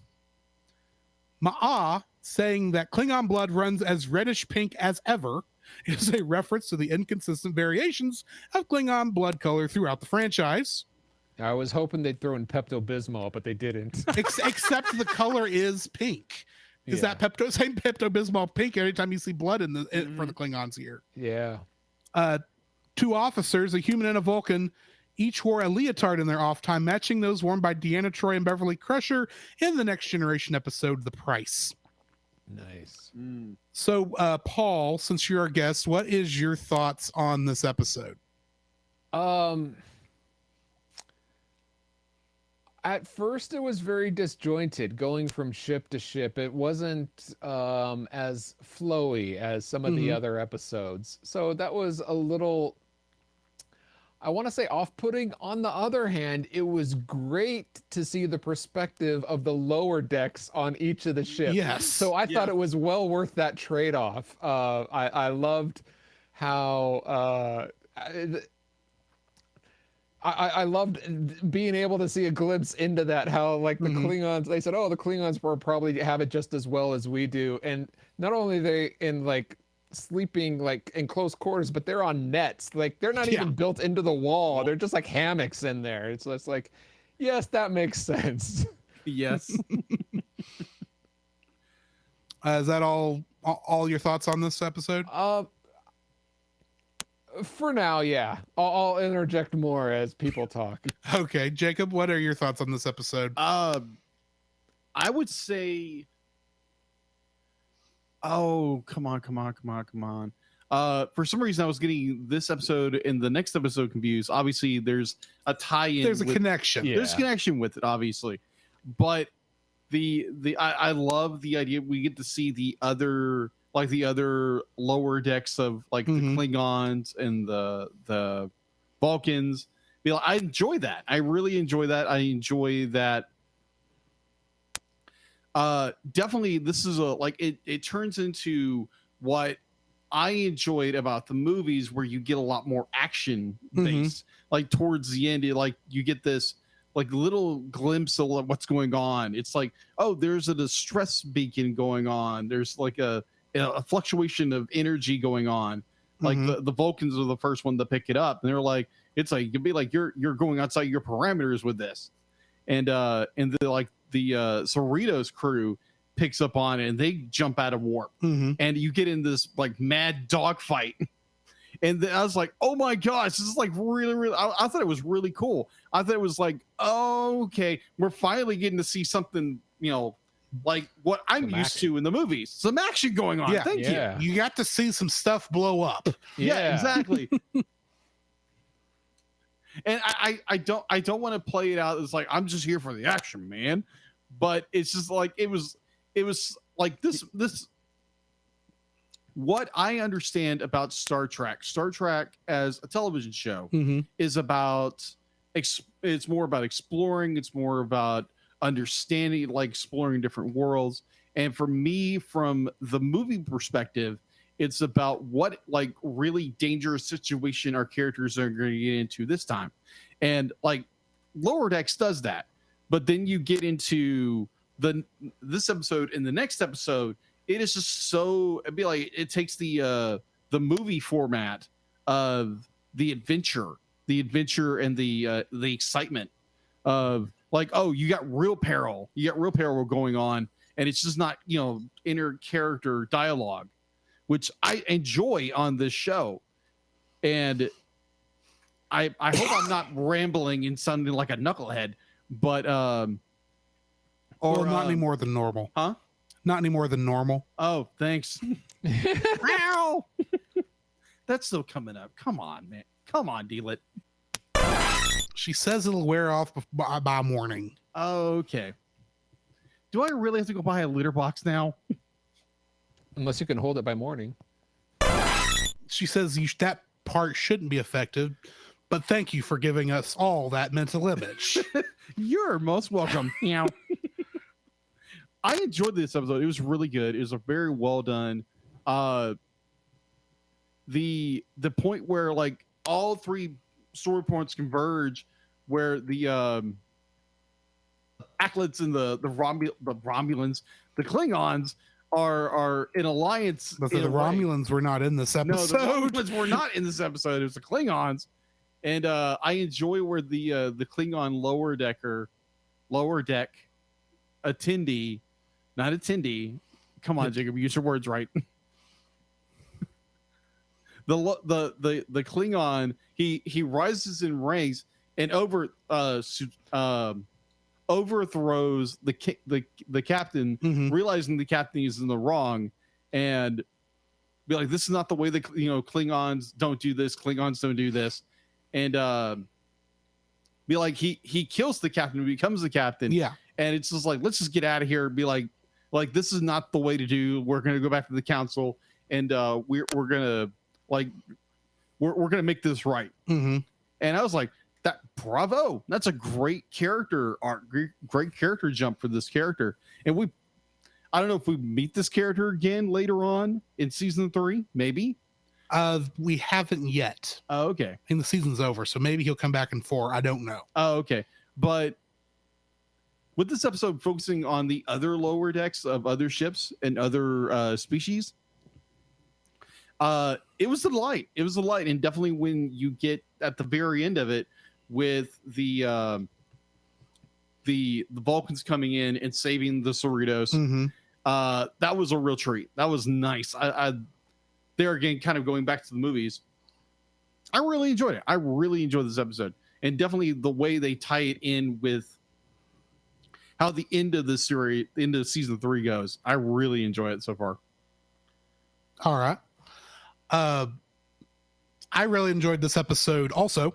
I do like seeing the other lower deckers and the other ships. I still think the Pac-Led one is the funniest. Oh gosh, yes. It's like, I'm hungry. Well, you should eat mushroom. That's a good idea. And then they don't eat anything. Yeah. But yeah, the whole idea that the Pac-Led issues that we've been facing since the end of season 1, when they keep coming up, is all because we finally get some answers on that. All that stuff's coming from Dorg, a Klingon who's just trying to, still not. He's faced the taste of war from the Dominion War, because this takes place after that in the Star Trek franchise, but maybe he's really thinking that much like General Chang in Star Trek 6, that we need to go back to this. This is being with the Federation is making us soft, so that's why he's setting up this to try and cause a war to happen, because he wants to die in honorable combat. Technically, he did die in combat. Whether or not that was an honorable death is another matter entirely. That's for the Klingon Council to decide. Exactly. So yeah, the whole episode I did enjoy. This is one of my favorites, and I am interested to see what's going to happen with T'Lyn going forward. The Vulcan version of Mariner. Which is really kind of how it feels like in this episode. That's a good point. And I like the actress, her voice and her character. Her character design reminded me of a Vulcan we have seen before. Maybe it kind of reminded me of like the Vulcan in Star Trek 6, played by the mannequin lady from Sex and the City. You mean Valeris? Yeah. Is the character name. I don't remember the actress's name. Right, or I don't know. It kind of reminded me of some other Vulcan female we've seen. The only other character her design reminds me of is actually a Bajoran, Lieutenant Rowe, at the end of TNG. Okay, but that's an entirely different character. It's just her design kind of looks like that. Maybe it's the headband. I don't know. Maybe, I don't know. All right, so let's go ahead and go into the last episode of season 2. First Contact, directed by Jason Zurich and written by Mike McKayen.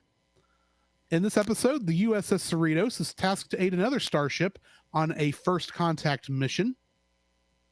In this episode, we've got Phil Lamar as the first officer and Admiral Freeman, Lauren Lapkus playing Jennifer Schrayen, Jim Piddock as Commander Mandel, the voice on the comm badge and crewman Horde played by Ryan Ridley, Billups played by Paul Scheer, and Carl Tart playing Lieutenant Kayshawn. And in this episode, we have a special guest star, Lycia Naff, reprising her role of Sonia Gomez, now a captain. Because when Captain Gomez makes a nervous ensign who trips, she explains how she's done way worse in front of many more intimidating captains. This being a reference to the memorable scene from the Next Generation episode Q Who, in which Gomez accidentally spills a cup of hot chocolate on Captain Picard's uniform. Oh, jeez. She is reprising her role. She was introduced as an ensign in the Star Trek Next Generation episode Q Who, and last seen in Samaritan Snare, the episode which introduced the Packlets. In universe, about 16 years have passed since these events, while more than 32 years have passed since the first release of Samaritan Snare. Wow. This likely marks the longest real-world time span between two appearances of a character who is still portrayed by the same actor. Previously, Korn and Arn Darvin, portrayed by John Colicos and Charlie Brill respectively, appeared on Star Trek Deep Space Nine over 28 years after their last appearance on the original series. Nice. This episode marks the third time the phrase First Contact is used in the title of a Star Trek installment, the first two being the Next Generation episode First Contact and the movie Star Trek First Contact. This title refers to First Contact missions' prestigious assignments in which Starfleet engages an alien culture for the first time. Despite her mission profile usually focusing on second contacts, the USS Cerritos is assigned to support the USS Archimedes during First Contact with the Lapirians. After the Archimedes is disabled, Captain Gomez allows Captain Freeman to finish the assignment, marking the first such accomplishment for the captain and her crew.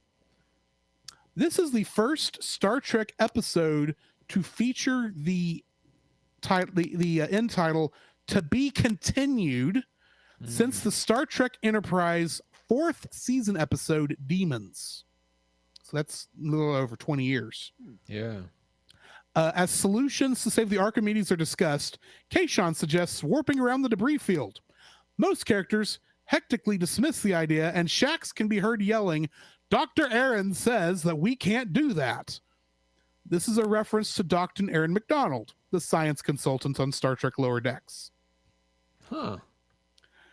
Throughout the episode, Brad Boimler is making preparations for Captain Freeman Day, including a banner similar to the one seen for Captain Picard Day in the Next Generation episode, The Pegasus.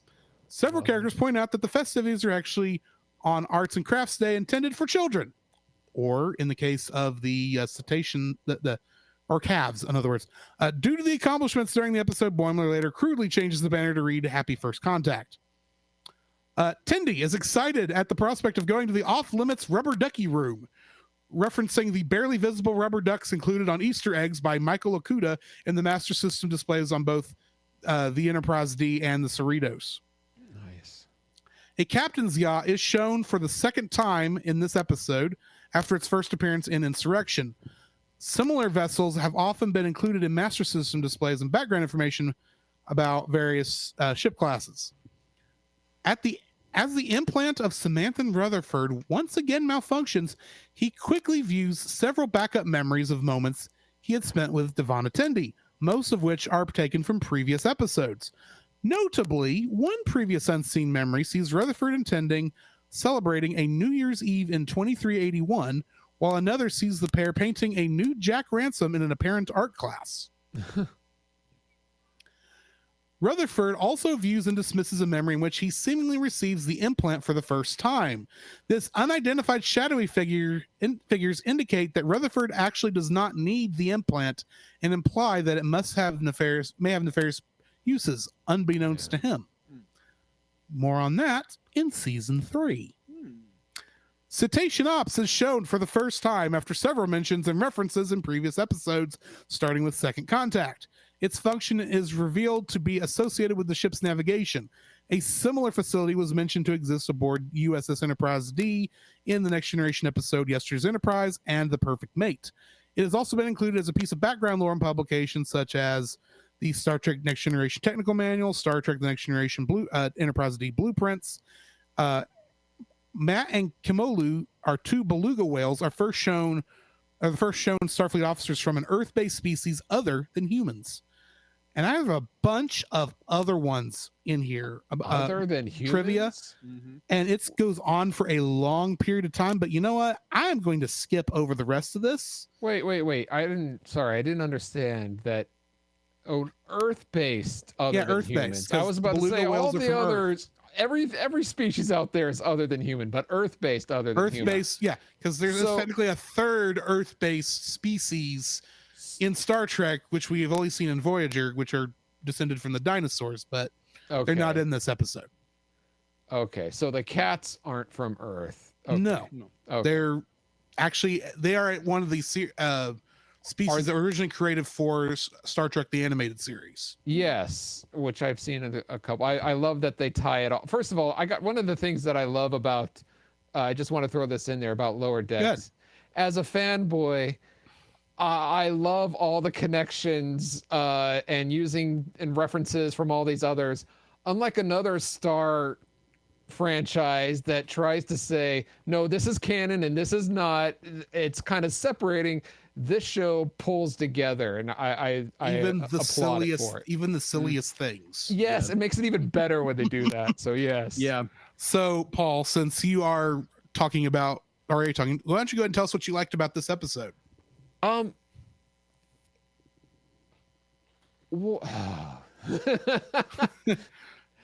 Because there's some things about this, like, it's really weird because these last two episodes are so different from almost the rest of the series.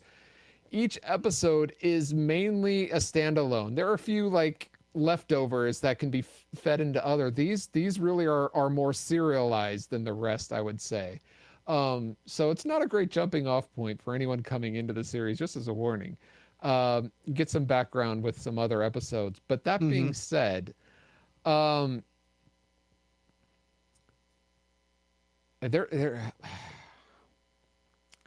I'm trying to think of something that I liked. there's a lot more drama. There's a lot of things in this. There's a lot more drama, like the whole like upper decks or forget what they're called, the bridge against the captain because they think she's gonna leave, and there's a lot of hostility there that there usually isn't. But one of the things that I found intriguing about this episode is the whole idea of taking off the outer hull to navigate through this, this asteroid field, for layman's terms, and because they have to take it off for science reasons. Fine, I get that. I thought it was a great idea, something in Star Trek that you've never seen before. I mean, which is hard to do. Something you could not have done in the age of the ship models. Yeah.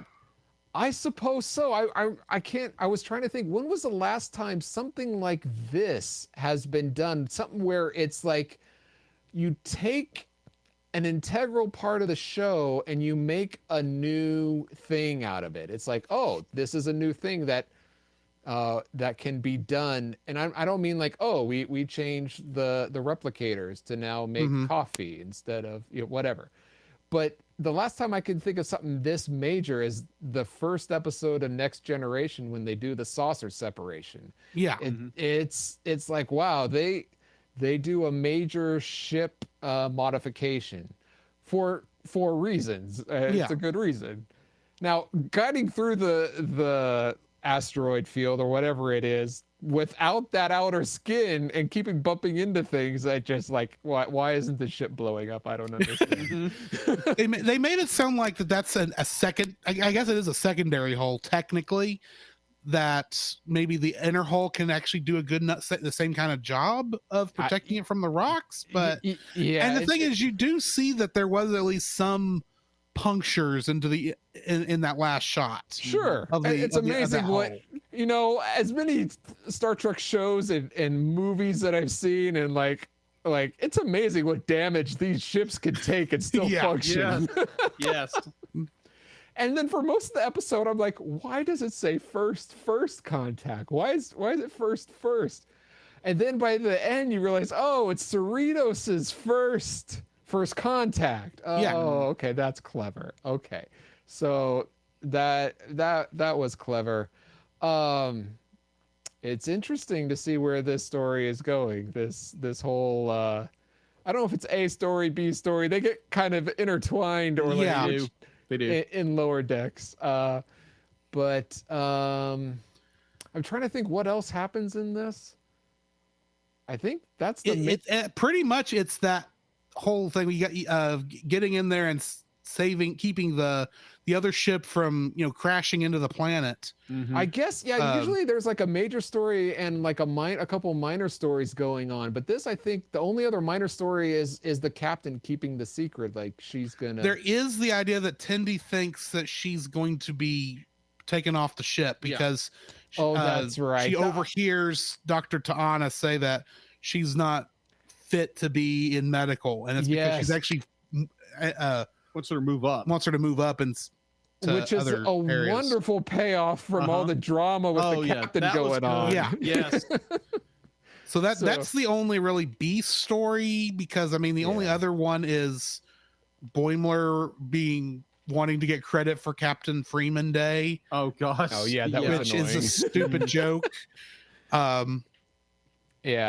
Which I do have one issue, and it's because I don't think any other Star Trek television show or movie has done something I think this stupid.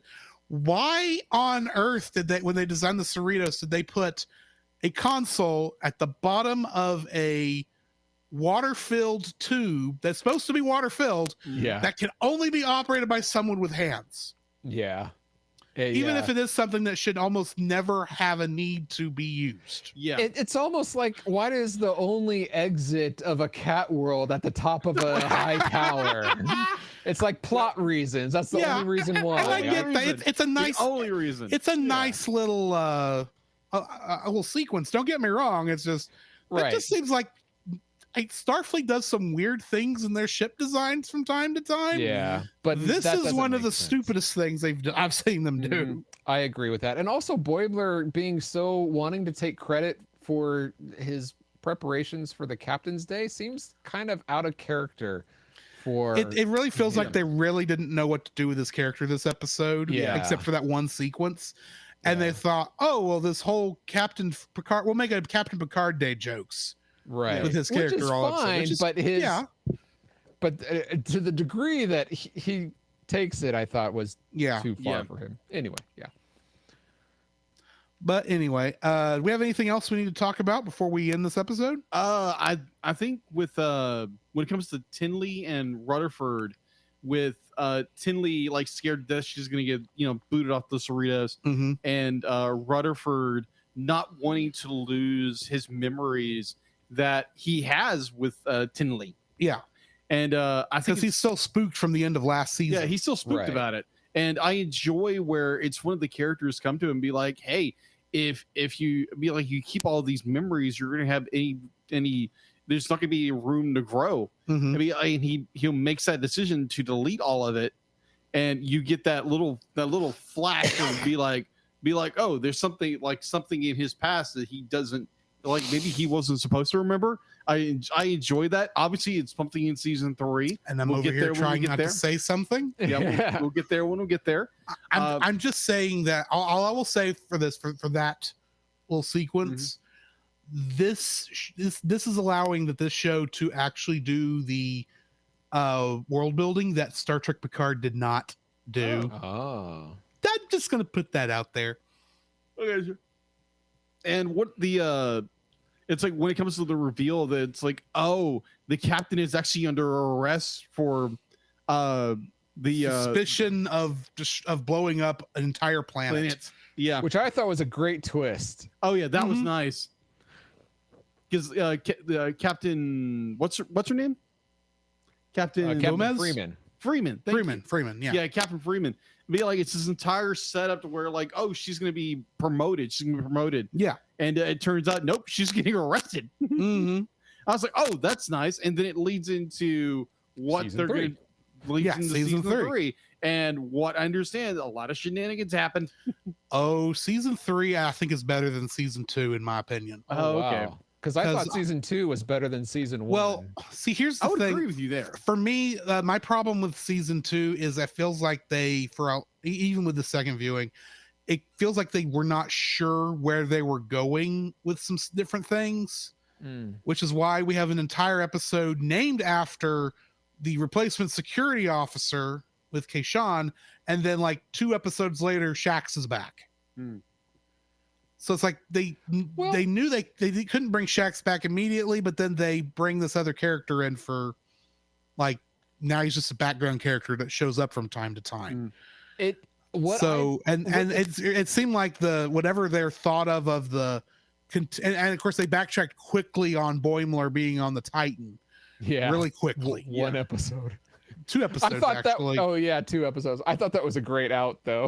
Agreed, it was. I thought it was great. Now I will say a lot of my issues with season 2, in some of that really does get fixed when we get to season 3 because there's a lot of they know where their story is going now. I will say that it really felt like at the beginning of season 2 they didn't know how to jump out of season 1 and continue the story. So they had a couple of quick episodes that maybe were not pushing a story forward, even though you did have the stuff with the Pakleds that the Titan was dealing with. Yeah. But by this point, I mean, really I'd say episode 5. They knew where they were going and they can continue it forward from there. That makes sense to me because from what it feels like to me is that season 1 is very much an episode by episode, whatever you call it. But season 2 is a transition from episodic to serialized. Yeah, actually having a continuing story. Right. You have some at the beginning. You have some stories overlapping, very few, but then by the end, it's like almost all the stories are beginning to continue and overlap, and so it's that transition that's a little awkward. And the thing is, there is continuity starting in this season that seems to actually affect stuff going forward, like the relationship we saw between Ta'ana. Dr. Ta'ana and Shax. Yeah. That throughout the season, even though it was kind of not in your face, but it was there if you're watching it. That continues forward. All the stuff dealing with Jennifer will continue going forward, especially after this episode. And the whole thing with and the fact that they're actually playing with Rutherford's past, I think it's actually going to take elements from season 1, namely a certain character that was my favorite character from season 1. Okay. 1 episode character. Well, 2 episodes. He was in 2 episodes. Okay. Certain holographic. Oh character. no! He doesn't come back, but they are actually bringing the logic forward as to what's causing what the whole deal. What with Rutherford's deal. Oh, okay. That actually will play in all the way to the last episode of season 3. Really? Yeah. That's a lot going on. Just those stories that we mentioned between the captain and everyone that you just mentioned now. That's a lot going on.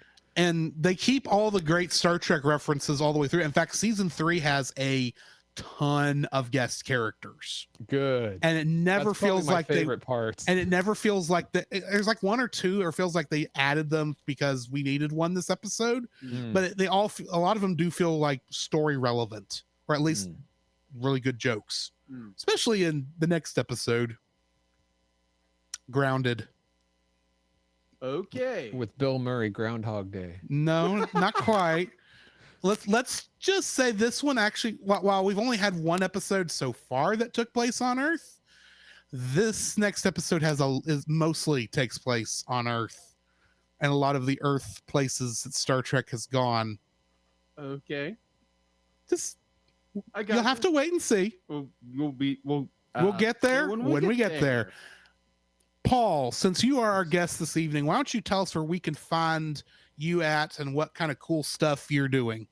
Well, I am pauljpowers.com. You can find me at pauljpowers.com and see what I'm up to there. All my social media links. Nothing too exciting except that you can always find me at the Retro Rewind podcast, where we review movies and games that are 15 years and older. And we have hundreds of episodes out.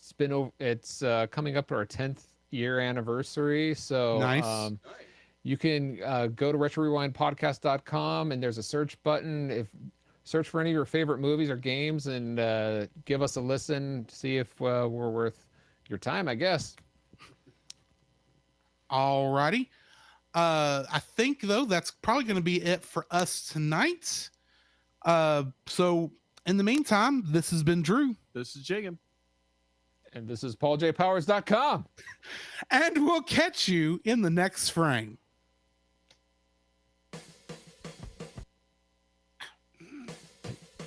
You can follow Jacob on his Facebook at Jacob B. Heron. His Facebook page, Jacob's Daily Art Corner, where he tries to draw each and every day. His Instagram at Jacob B. Heron. His Twitter at Jacob Heron. And his Letterboxd at Jacob Heron. You can find Drew on Facebook at Drew Dodgen. His Facebook page, Drew's Photo Bin, to see his photography. His Letterboxd page at GGeorge759. I really should update that. His Twitter at GGeorge759. And Instagram at Drew Dodgen. You can like us on Facebook at the Cellcast Podcast. On Twitch at the Cellcast Gaming. On YouTube at Cellcast. On Twitter at cast_cell. The Cellcast can be found at Apple Podcasts, Google Play Podcasts, Stitcher, Spotify, or anywhere else fine podcasts are downloaded from. Please rate and review us where you found us, and also on Podchaser. Email us at thecellcastpodcast@gmail.com. The Cellcast is a proud member of both the Pop Americana and Culture Box media networks. For more information, please see the link in the description. Our theme song is Drop and Roll by Silent Partner. And remember, that's Cell with a single L.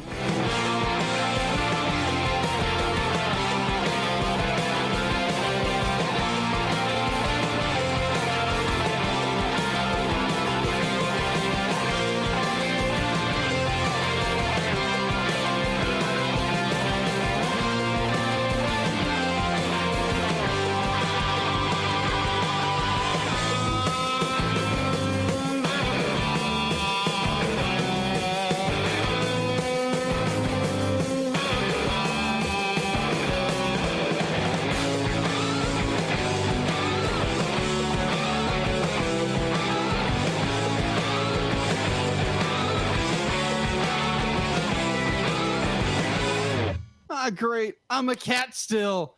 Man, when is this ever gonna end? Meow. Oh crap. Meow.